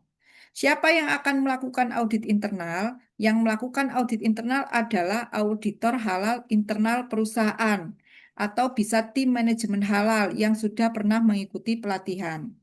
Juga penyelia halalnya yang tergabung dalam tim manajemen halal. Yang akan apa namanya diaudit adalah temannya sendiri. Jadi mereka akan memantau penerapan SJPH dari perusahaannya sendiri. Paling tidak ini untuk meminimalkan terjadinya banyak temuan nanti ya pada saat audit eksternal. Penting ini dilakukan. Nah, setelah ada audit internal, maka harus ada namanya kaji ulang manajemen. Ini juga 1 tahun sekali dilakukan untuk mengevaluasi penerapan SJPH. Ini rapat kaji ulang manajemen, biasanya Bapak Ibu itu dilaksanakan setelah audit internal. Jadi inputnya rapat kaji ulang manajemen itu temuan-temuan yang ada ditemukan pada saat audit. Nah, untuk audit internal dan kaji ulang manajemen, perusahaan perlu membuat prosedurnya. Jadi perusahaannya harus ada prosedur terkait audit internal dan kaji ulang manajemen. Nah, jika ada temuan saat audit internal bagaimana? Bolehkah? Boleh. Jadi jika ada temuan ketidaksesuaian pada saat audit internal terkait pelaksanaan PPH, ini boleh ada, tapi syaratnya harus segera dilakukan tindakan perbaikan. Bukti tindakan perbaikannya harus disimpan selama masa sertifikat halal itu masih berlaku. Kemudian Bapak Ibu kan akan verifikasi nih, apakah sudah ada audit internal, apakah sudah ada kaji ulang manajemen, maka pelaku usaha harus menyimpan bukti-bukti pelaksanaan audit internal dan kaji ulang manajemennya. Apa bukti yang bisa menjadi eviden bahwa sudah ada audit internal dan kaji ulang manajemen? Misalnya checklist audit yang sudah terisi ya. Ada namanya daftar periksa atau checklist audit. Kemudian ada laporan audit. Mungkin ada jadwal auditnya, jadwal audit internal. Itu ada notulensi kaji ulang manajemen, daftar hadir, rapat kaji ulang manajemen. Itu jadi bukti-bukti sudah ada audit internal dan kaji ulang manajemen. Nah, pelaku usaha selain itu juga mempunyai kewajiban untuk melaporkan daftar komposisi bahan dan PPH setiap 6 bulan sekali ke BPJPH. Itu terkait pemantauan dan evaluasi. Nah, ini adalah audit cycle ya, sama seperti prinsipnya kita untuk pelaku usaha. Jadi mereka akan membuat program audit internal, pelaku usaha akan menotifikasi kapan ada program audit internalnya, kemudian melakukan persiapan, kemudian setelah persiapan selesai mereka melaksanakan audit. Hasil audit adalah laporan audit yang kemudian ditindaklanjuti dengan adanya tindakan koreksi. Tindakan koreksi atau corrective action yang kemudian akan di follow up. Nah, auditor internalnya akan memverifikasi bahwa tindakan koreksinya atau tindakan perbaikannya sudah dilakukan, kemudian dianalisis dan kemudian diprogramkan ulang untuk audit internal tahun berikutnya. Ini persiapan audit internalnya sama ya dengan kita ya ketika melaksanakan audit ya. Membuat jadwal audit, membuat rencana audit, kemudian menyiapkan checklist auditnya, baru melaksanakan proses auditnya. Sama juga dengan prinsip kita kalau audit diverifikasi temuan-temuannya apa, dikonfirmasikan ke temuan tersebut kepada auditi dan auditor harus menyetujui temuan tersebut, kemudian dilakukan review temuan itu oleh auditinya, dilakukan identifikasi penyebabnya, dilakukan tindakan perbaikan. Setelah itu baru tindakan perbaikan ini diverifikasi oleh auditor halal internal dan setelah dinyatakan efektif, ditinjau efektif, maka temuannya dinyatakan tertutup atau close NC. Ya, ini adalah contoh laporan audit internal. Contoh laporan audit internal yang dilaksanakan oleh perusahaan. Formatnya tidak harus seperti ini, Bapak Ibu. Ini hanya contoh saja. Boleh nanti kalau misalnya perusahaan mempunyai format lain, yang penting substansinya masih masuk. Gitu ya, ada temuannya, ada buktinya, lokasinya di mana, kemudian tindakan koreksinya apa gitu. Jadi template-nya tidak baku. Disesuaikan dengan kebutuhan perusahaan masing-masing. Ini contoh SOP audit internalnya seperti ini, nanti di review ya Bapak Ibu ya untuk SOP-SOP-nya. Nah, ini adalah form daftar periksa audit internal. Sama dengan kita ketika melaksanakan audit eksternal. Karena apa? Karena yang diaudit adalah kriteria SJPH yang ada 5 itu. Jadi ada komitmen dan tanggung jawab, terdiri dari kebijakan halal, tanggung jawab manajemen puncak, gitu ya, pembinaan SDM, itu semua sama ketika kita melaksanakan audit eksternal. Jadi audit internalnya perusahaan tuh eh, substansi yang di audit yang diperiksa itu adalah sama, 5 kriteria SJPH. Ini kaji ulang manajemen itu apa sih gitu ya? Kaji ulang manajemen itu adalah evaluasi aktivitas implementasi dari SJPH. Itu dilaksanakan 1 tahun sekali gitu ya oleh mereka. Kemudian hasilnya, bukti-buktinya itu disimpan oleh pelaku usaha.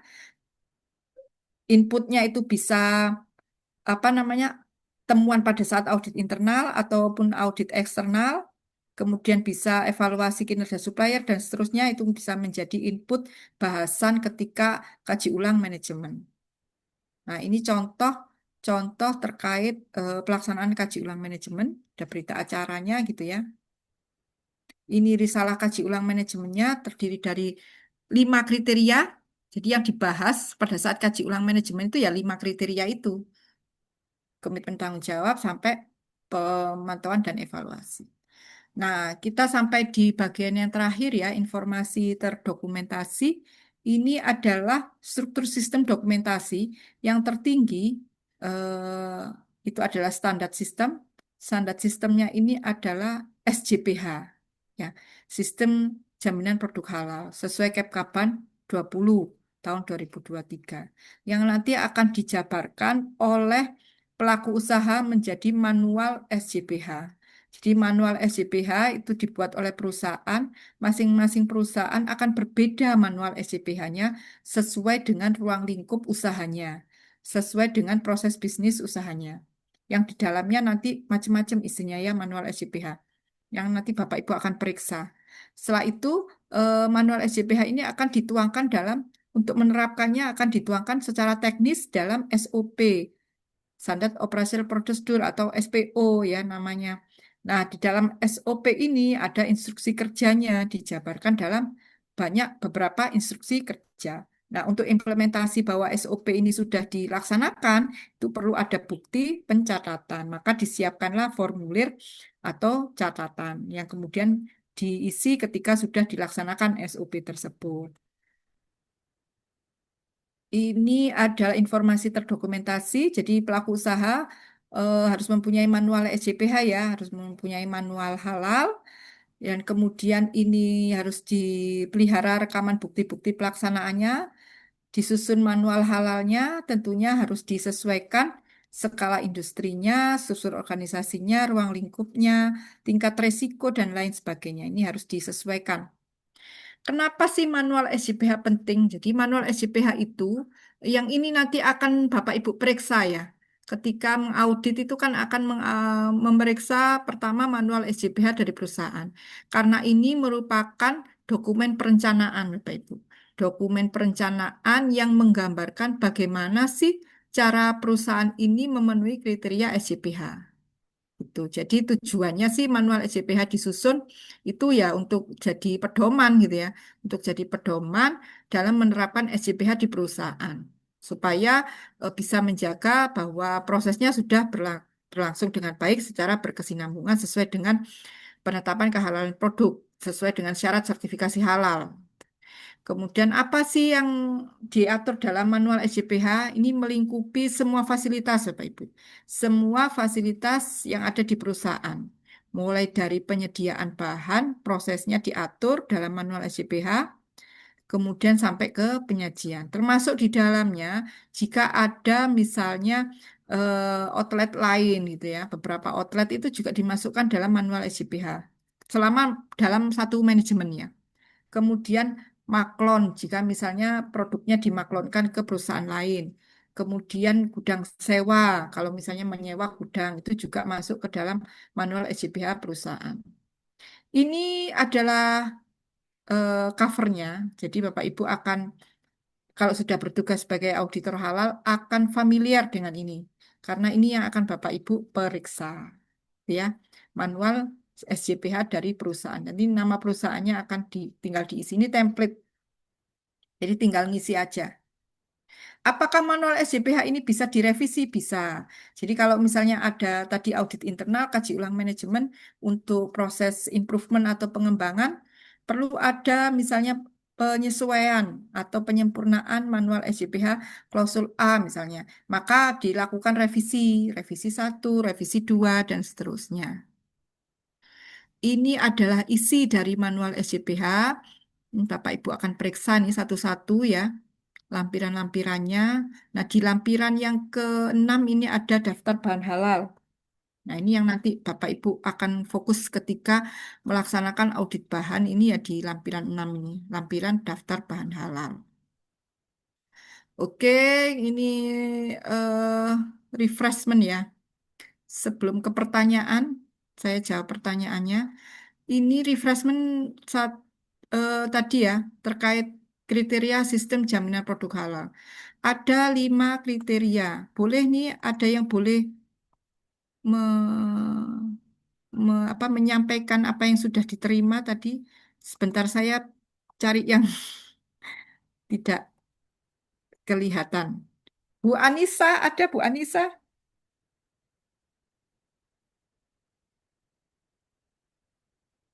Iya. Bu Anissa boleh dibantu ini 5 kriteria SJPH terdiri dari berapa dan apa saja?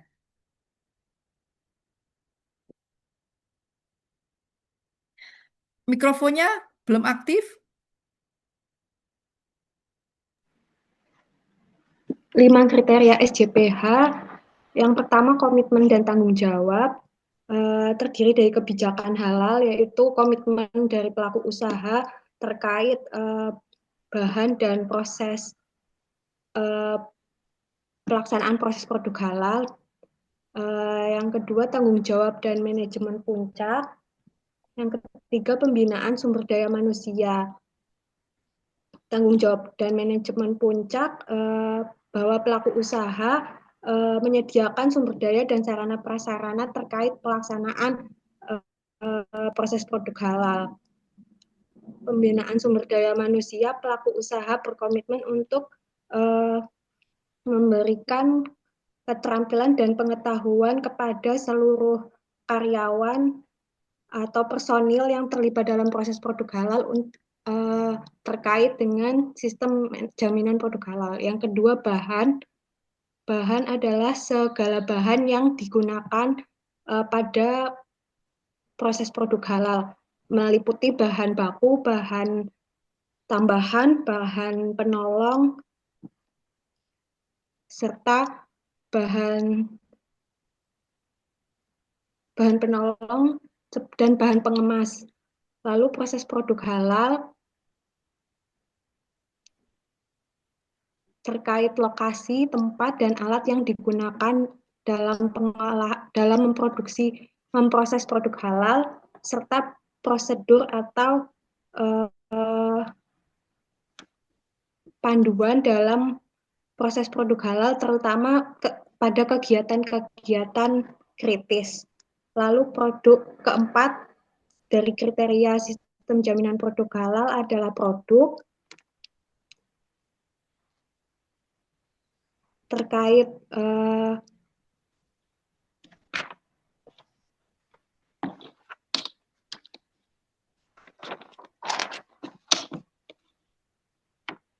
bentuk, nama, serta profil sensori dari produk, serta pengemasan dan pemberian label pada produk, serta adanya sistem identitas pada produk agar produk mampu ditelusuri kehalalan produknya, serta adanya prosedur untuk penanganan produk yang tidak memenuhi atau gagal memenuhi proses produk halal. Yang kelima, pemantauan dan evaluasi terdiri dari audit internal dan kaji ulang manajemen yang dilakukan minimal 1 kali dalam 1 tahun. Begitu, Bu. Oke, terima kasih Bu Anissa, cukup lengkap ya. Terima kasih ya. Di off-cam saya kira nggak ada. Ternyata ada. Baik, makasih Bu Anissa. Jadi saya ulang ya, refreshment untuk hari ini, untuk sesi hari ini, komitmen dan tanggung jawab, itu ada kebijakan halal, harus disosialisasikan ya. Jadi periksa sosialisasi kebijakan halal sudah ada ataukah belum itu kepada pihak eksternal dan juga pada pihak internal perusahaan. Harus ada bukti-bukti bahwa sudah ada sosialisasi kebijakan halal. Kemudian tanggung jawab manajemen puncak harus ada penetapan penyelia halal dan harus ada penetapan tim manajemen halal. Harus diperiksa tim manajemen halalnya sudah memenuhi ketentuan ataukah belum. Jadi artinya tim manajemen halal ini kalau misalnya ruang lingkupnya mikro ya cukup 2 boleh. Kalau misalnya memang besar dan ruang lingkupnya itu luas, maka harus mencakup seluruh personil atau wakil dari personil yang terkait dengan aktivitas proses produk halal, termasuk atau lebih condong ke aktivitas kritis harus masuk untuk personil perwakilan personilnya. Kemudian ada pembinaan sumber daya manusia. Jadi pastikan Bapak Ibu sudah ada pelatihan ya, pelatihan internal dan pelatihan eksternal. Itu juga harus diperiksa bukti-buktinya. Terkait kriteria bahan, ada kriteria bahan tadi ada 2 ya. Kriteria bahan, bahan yang wajib bersertifikat halal dan bahan positif list. Nah, kalau tidak ada yang bahan yang wajib bersertifikat halal ada di KMA 748 dan KMA 944. Yang KMA positif list itu adalah KMA 1360. Kalau positif list berarti tidak perlu ada sertifikat halalnya. Kalau tidak ada di kedua-duanya, bahan itu abu-abu, maka boleh menggunakan dokumen pendukung bahan lain. Setelah itu, terkait kriteria yang ketiga, proses produk halal, tadi sudah disampaikan Mbak Anissa, kita harus perhatikan lokasi, tempat, dan alat. Kalau ada proses produk yang tidak halal, itu harus jelas ini harus terpisahkan, tidak boleh sharing fasilitas. Kemudian prosedur harus dibuat oleh pelaku usaha, harus terdokumentasi, tertulis. Ya, harus pastikan ada prosedur, Bapak Ibu. Kemudian terkait produk, kalau secara umum itu kita harus lihat namanya, bentuknya, dan profil sensorinya. Tidak boleh bertentangan dengan syariat dan azas etika kepatutan yang berlaku. Kemudian kalau sudah jadi produk pasti ada kemasan, pastikan kemasannya itu kemasannya halal, prosesnya juga secara halal. Kemudian terkait pemantauan dan evaluasi, Bapak Ibu akan periksa apakah sudah ada audit internal dan apakah sudah ada kaji ulang manajemen yang dilakukan oleh perusahaan. Periksa semua bukti-bukti dukungnya. Oke, seperti itu ya Bapak Ibu ya. Sebentar, ini apakah sudah terakhir ya? Ya, hmm, slide-nya.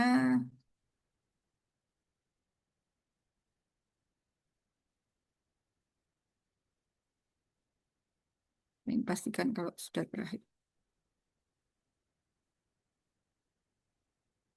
Ya, udah habis ternyata. Nah, kita akan bahas yang di kolom chat dulu ya, Bapak Ibu ya. Tadi sampai di Pak Ahmad Baihaqi ya. Oh ya, oke, ini sudah terjawab. Adakah konsekuensi hukum jika pelaku usaha tidak mendaftarkan sertifikat halal? Iya, ini sudah terjawab. Nanti kalau pertanyaannya sebenarnya gini, apakah ada konsekuensi hukum jika misalnya pelaku usaha sudah mendapatkan sertifikat halal, kemudian mereka melanggar gitu ya. Misalnya ada menggunakan bahan yang tidak halal gitu. Itu ada konsekuensi hukumnya Bapak Ibu di Undang-Undang 33 2014. Itu ada denda, kurungan dan denda material 2 miliar.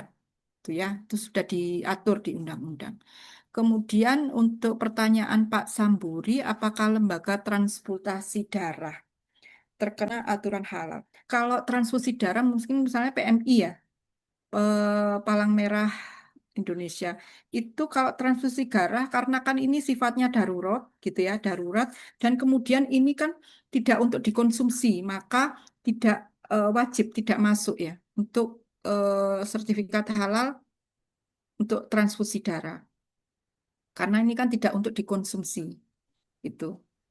Iya, Darahnya iya Bu. masuk ke Izin Bu, karena ya. gini, bisa jadi kan ketika seseorang menderita ini sakit ya harus transfusi darah, darah misalnya mohon maaf Bu dari darah non Muslim gitu kan, Hmm. darahnya non Muslim yang eh, unsur di dalam tubuhnya itu ada yang haram mungkin karena konsumsi itu nggak perlu di ini Bu, Eh, nggak perlu disertifikasi ya. Tidak, Pak. Kalau darah itu kan sebenarnya darah baik itu muslim atau non-muslim kan haram hukumnya kalau untuk dikonsumsi, Pak. Maksudnya kan Kalau ditransfusikan kan.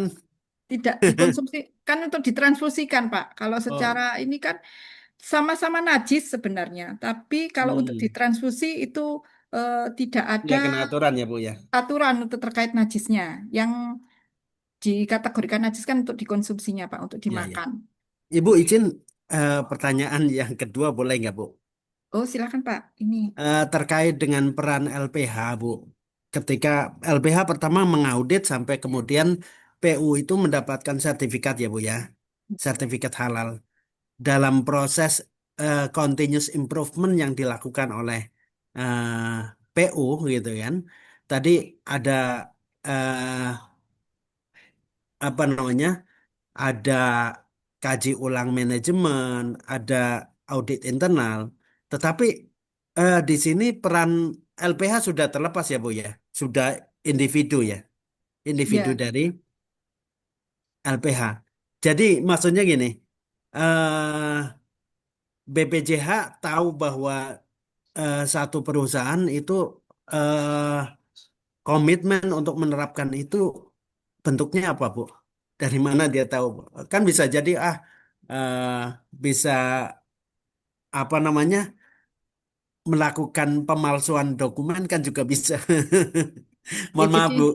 ya, ya, baik-baik Pak. Ini sharing saja ya Pak. Jadi memang sertifikat halal itu kan berlaku selamanya.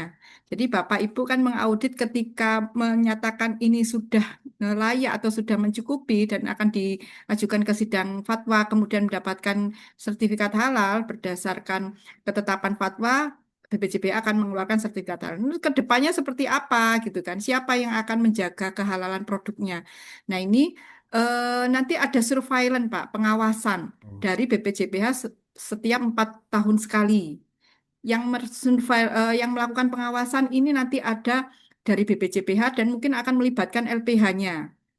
Nah, apa yang akan disurveillance, yang akan diawasi adalah penerapan SJPH-nya, apakah masih konsisten ataukah tidak. Kalau misalnya memang tidak konsisten, ya akan jadi temuan gitu. Sanksinya juga ada, mungkin sampai ke pencabutan sertifikat halal juga bisa, Pak. Jadi ada teguran, tertulis administrasi sampai pencabutan sertifikat halal.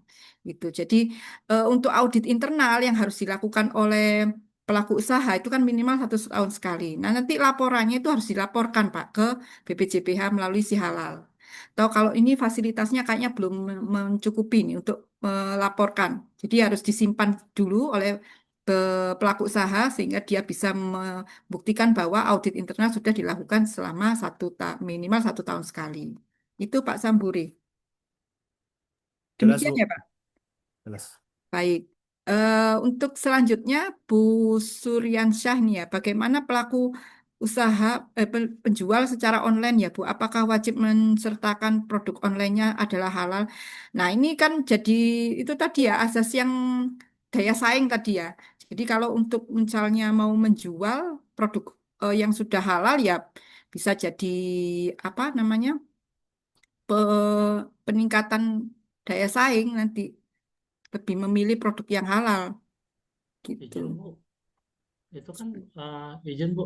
Iya, silakan.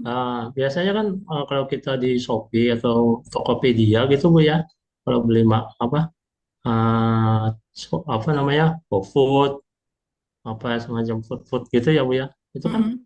kadang nggak tertera halal enggaknya Bu. Itu Ya, bagaimana Bu? mungkin belum dapat sertifikat halal produk itu. Kalau dapat sertifikat halal, kalau saya sebagai pelaku usaha ya saya tempelin aja untuk menambah ini kan nilai tambah produk. Oh, artinya bergantung dengan konsumen sendiri Bu ya, Iya, dia mau betul. beli apa enggak. Jadi Mm-mm. nggak ada. Maksud Preferensi saya konsumen. gini, nggak ada pengawasan atau tindakan terhadap pelaku tersebut Bu. Kalau tindakan itu tadi, kalau tindakan selama ini kan masih berproses ya Pak. Nantinya ke depan jika memang ini sudah masif, jadi sudah berjalan, produk itu hanya ada dua, produk yang bersertifikat halal dan produk dengan keterangan tidak halal. Dan produk positif list, tiga ya, gitu. Jadi hanya ada tiga. Nanti konsumen muslim malah lebih enak nanti. Eh, Bisa lebih leluasa memilih. Kalau misalnya muslim mau memilih produk yang ada tulisan tidak, keterangan tidak halal, ya itu preferensinya masing-masing ya, gitu. Seperti itu ya Pak Suryansyah. Oke Bu, makasih Bu. Baik, sama-sama Pak. Dari Pak Ahmad Wahibul Minan, adakah yang mengecek berkala komitmen pelaku usaha yang sudah ber-SH, apakah masih menjalankan PPh? Ya itu tadi, yang mengecek secara intens di lapangan penyelia halal ya. Penyelia halal yang ini juga nanti home base-nya adalah pelaku usaha. Tapi yang untuk mengecek secara berkala tadi ada surveillance tadi setiap 4 tahun sekali. Ini juknisnya sedang disusun, ini kemungkinan akan melibatkan LPH-nya, tapi secara teknis masih disusun. Ada namanya eh, jabatan fungsional tertentu, itu pengawas JPH, Pak Ibu. Pengawas jaminan produk halal, itu ada. Jadi jabatan fungsional tertentu itu yang nanti akan melakukan pengawasan. Pak Agung, berapa lama waktu mengaudit setiap PU? Yang waktu mengaudit PU itu adalah 15 hari kerja, ya, 15 hari kerja Bapak Ibu. Jadi yang sudah saya sampaikan itu ada 15 hari kerja, tapi Bapak Ibu biasanya sama LPH tidak diberikan waktu 15 hari kerja, karena kan nanti ada proses verifikasi laporan dan seterusnya. Di paling tidak Bapak Ibu bisa mengukur apakah sama waktu dengan audit PU, SPPG, MPG yang jumlah menu produknya 40-an dengan PU, laku usaha RPU atau RPH. Jadi Bapak Ibu untuk Mendes, ini kan Mendes hubungannya dengan Mendes ya, itu ada ketentuannya. Ada ketentuannya untuk Mendes berapa hari Bapak Ibu diberikan waktu untuk mengaudit. Coba saya buka ada ketentuannya terkait itu. Nah ini ya, ini di dalam aturan Kepkaban nomor 14 tahun 2024. Ini ada Mendesnya Bapak Ibu. Jadi kalau misalnya tadi menunya banyak gitu ya, ini ada ketentuannya. Misalnya jenis produknya susu dan analognya. Ini perhitungan Mendesnya adalah kalau misalnya variannya 1 sampai 50 atau apa namanya variannya 1 sampai 50 varian itu 2 Mendes. Itu tambahan Mendesnya kalau hanya satu pabrik berarti hanya 1 hari. Kalau lebih dari pabrik lebih dari 2 berarti 2. Itu ya di sini ada ketentuannya Bapak Ibu di Kepkaban nomor 14 tahun 2024. Jadi ada nanti saya banyak kok sedikit waktunya karena memang ada aturan yang harus mengacu ke sini. Gitu ya. Pak siapa? Pak Agung ya. Pak Agung Izul Haq. Gitu ya Pak Agung. Jadi kalau mengaudit ini 40 menu ini masih sedikit Pak. Kalau mengaudit kayak catering, kayak rumah makan itu bisa ratusan. Bahannya itu bisa lebih dari, misalnya produknya ada 100, bahannya bisa sampai 200. Gitu ya. Pak Eka Rizky, misal ada pangan lokal olahan yang digunakan sebagai bahan baku makanan, tapi belum sertifikat halal. Bagaimana mensiasatinya? Kalau memang belum bersertifikat halal, kemudian ini masuk kategori yang tadi, bahan kritis yang ada harus wajib bersertifikat halal, itu harus ganti bahan, gitu Kalau ya. tidak ada bahannya, Bu, misalnya Contohnya, kan, kayak saya kan dari Palembang, dia tuh kan kayak tekwan itu kan pakai bihun soun itu Bu ya. Nah, soun yang biasa digunakan dari dulu itu kan dia pakai yang bungkus ada bungkus kertas itu. Nah, dia tercantum di bungkusnya itu tersertifikasi halal. Tapi ketika kita telusuri di BPJPH itu nggak ada. Nah, tapi untuk pengganti bahan itu belum ada. Untuk penggantinya itu kan karena itu kan bahan tradisional. Untuk penggantiannya tuh belum ada. Itu gimana? ya. Jadi jika pada suatu wilayah tertentu tidak ada, memang betul-betul tidak tersedia bahan tersebut, bisa menggunakan dokumen pendukung lain, Bu. Misalnya kayak tadi flowchart, alur proses itu ya. Ini bisa kita menelusuri status kehalalannya dari alur proses atau tahapan proses produksi yang dikeluarkan oleh produsennya.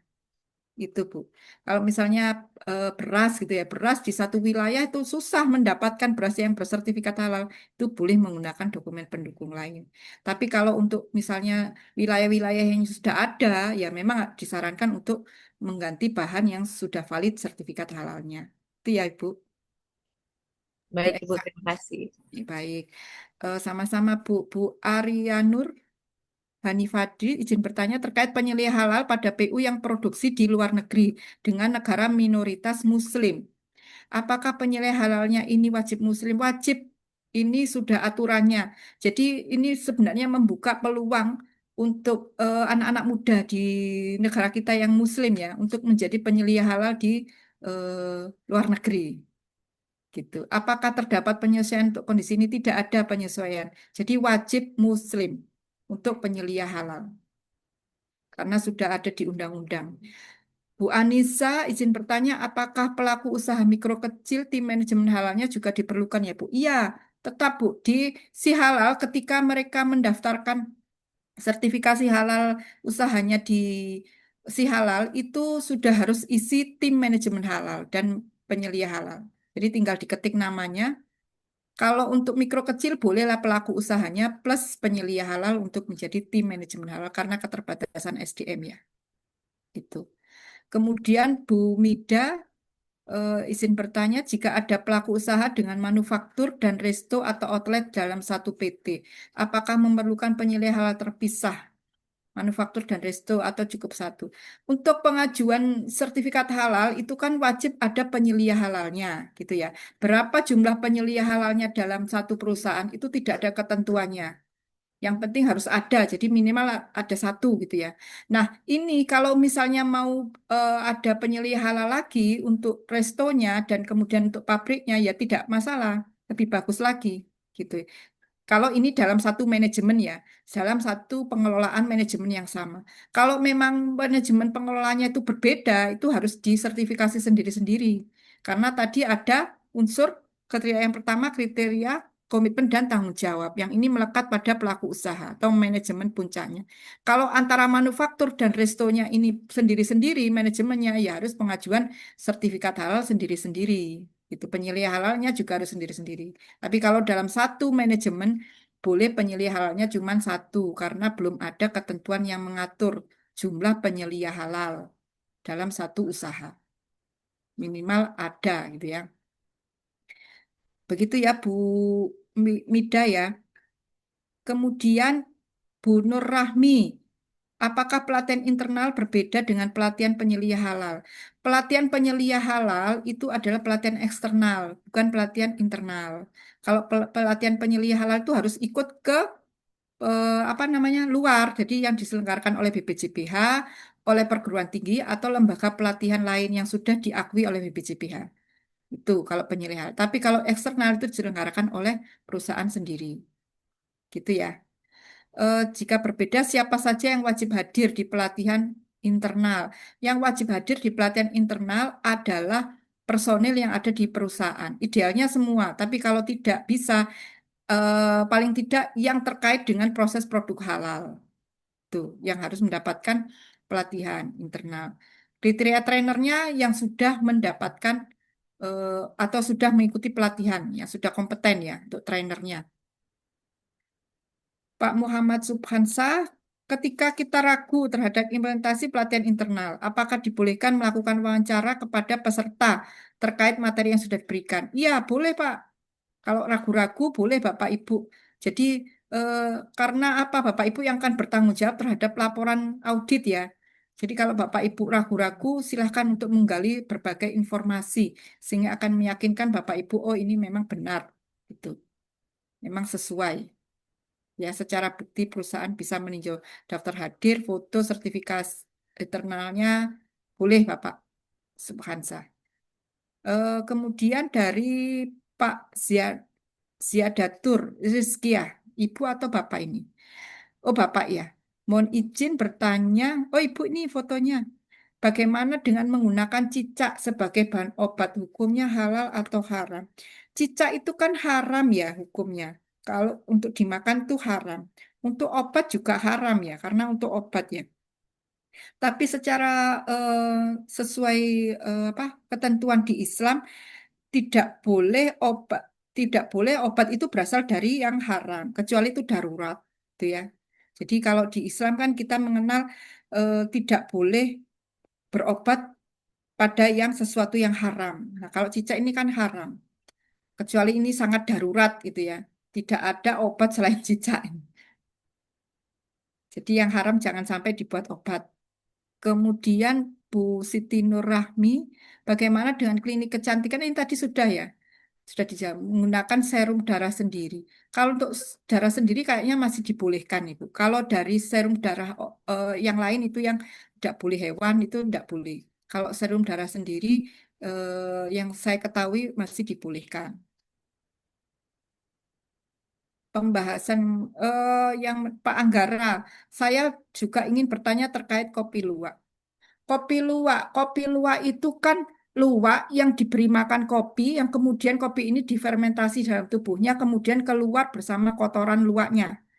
Nah, kotoran luwak ini kan najis ya Bapak Ibu. Maka ketentuannya harus dibersihkan dari najisnya tadi. Najis mutawasito harus hilang bau, rasa, dan warna. Dan harus pensuciannya, kalau Bapak Ibu mengaudit kopi luwak, harus dilihat proses pencuciannya seperti apa. Gitu ya.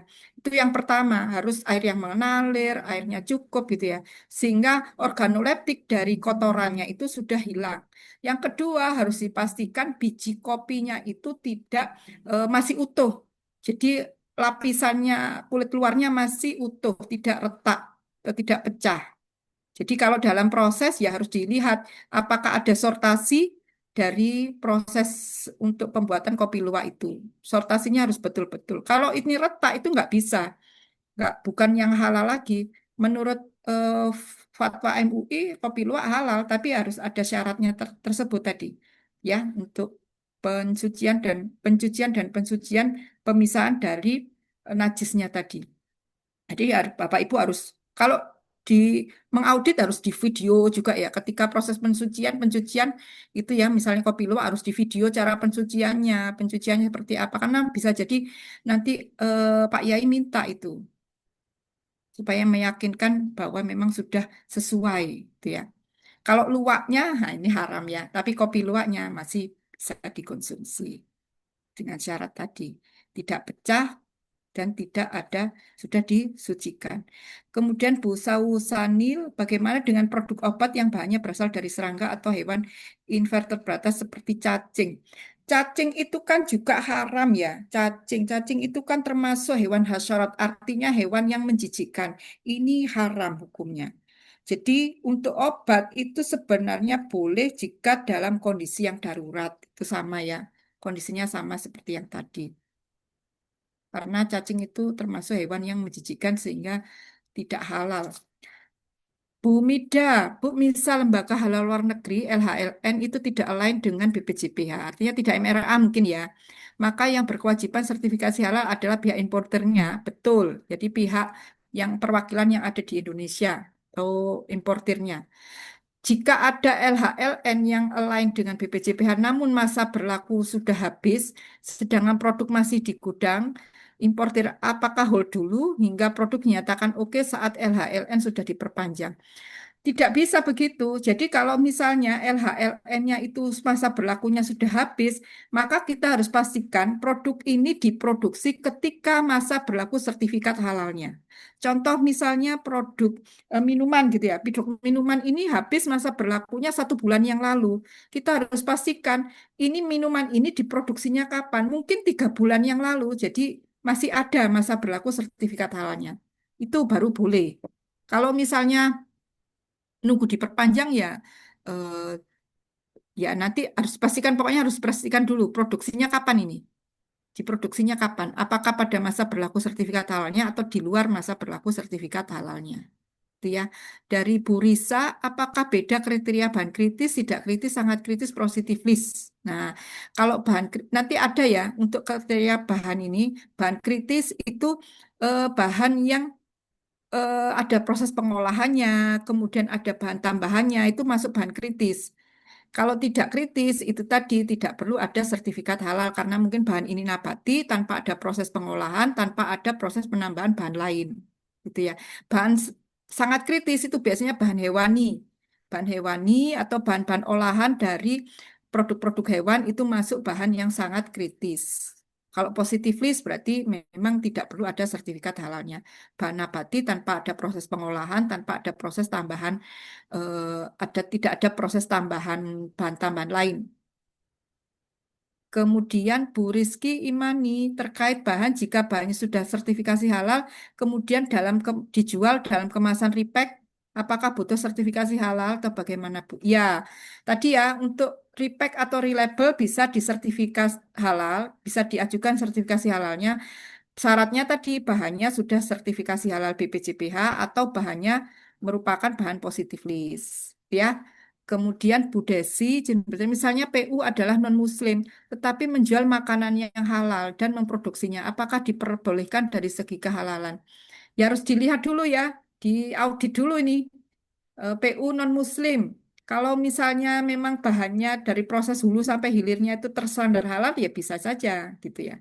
Untuk kita akan bicara dalam perspektif sertifikasi halal gitu ya. Jadi semua syarat-syarat terkait syarat sertifikasi harus dipenuhi untuk bisa menyatakan bahwa produk tersebut halal meskipun itu milik non-Muslim. Kemudian Bu Dewi Pratiwi, jika lokasi produksi oh ini tadi yang anu ya sudah ditanyakan ya terkait IKN. Kemudian Bu Sirensa untuk oke, udah mau habis ini. Bu Rizky Imani ini sudah 1732 ya. Untuk logistik barang yang diangkut apakah harus bersertifikat halal atau pengajuan distribusi halalnya? Jadi yang tadi sudah logistik ya, sudah saya jelaskan untuk logistik jasa logistik yang diangkut, bagaimana cara pengangkutannya dan seterusnya, ketentuannya ada tadi di penjelasan ya. Mungkin ini sebelum saya jelaskan terkait logistik ini, pertanyaan dari Bu Rizky Imani. Ini sudah habis Bapak Ibu, bagaimana ini Bu Elia? Nanti ini pertanyaan mulai dari Bu siapa nanti akan saya jawab ya. Pak Ahmad Wahibul Minan. Sampai di sini. Nanti PR saya ini menjawab ini. Mungkin karena sudah habis waktunya Bapak Ibu 17.33. Bapak Ibu perlu istirahat juga untuk besok pelatihan hari yang kedua. Ya, Bu.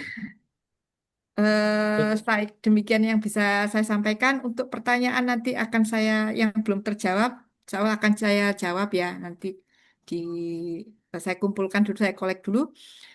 Terima kasih atas perhatian Bapak Ibu semuanya. Mohon maaf ya jika ada kekurangan saya dalam penyampaian materi maupun dalam menjawab pertanyaan Bapak Ibu. Jika ada keterbatasan ilmu saya, mudah-mudahan apa yang kita laksanakan hari ini mendapat barokah dan berkah dari Allah Subhanahu wa taala. Bapak Ibu menjalani proses ini itu termasuk ibadah juga ya.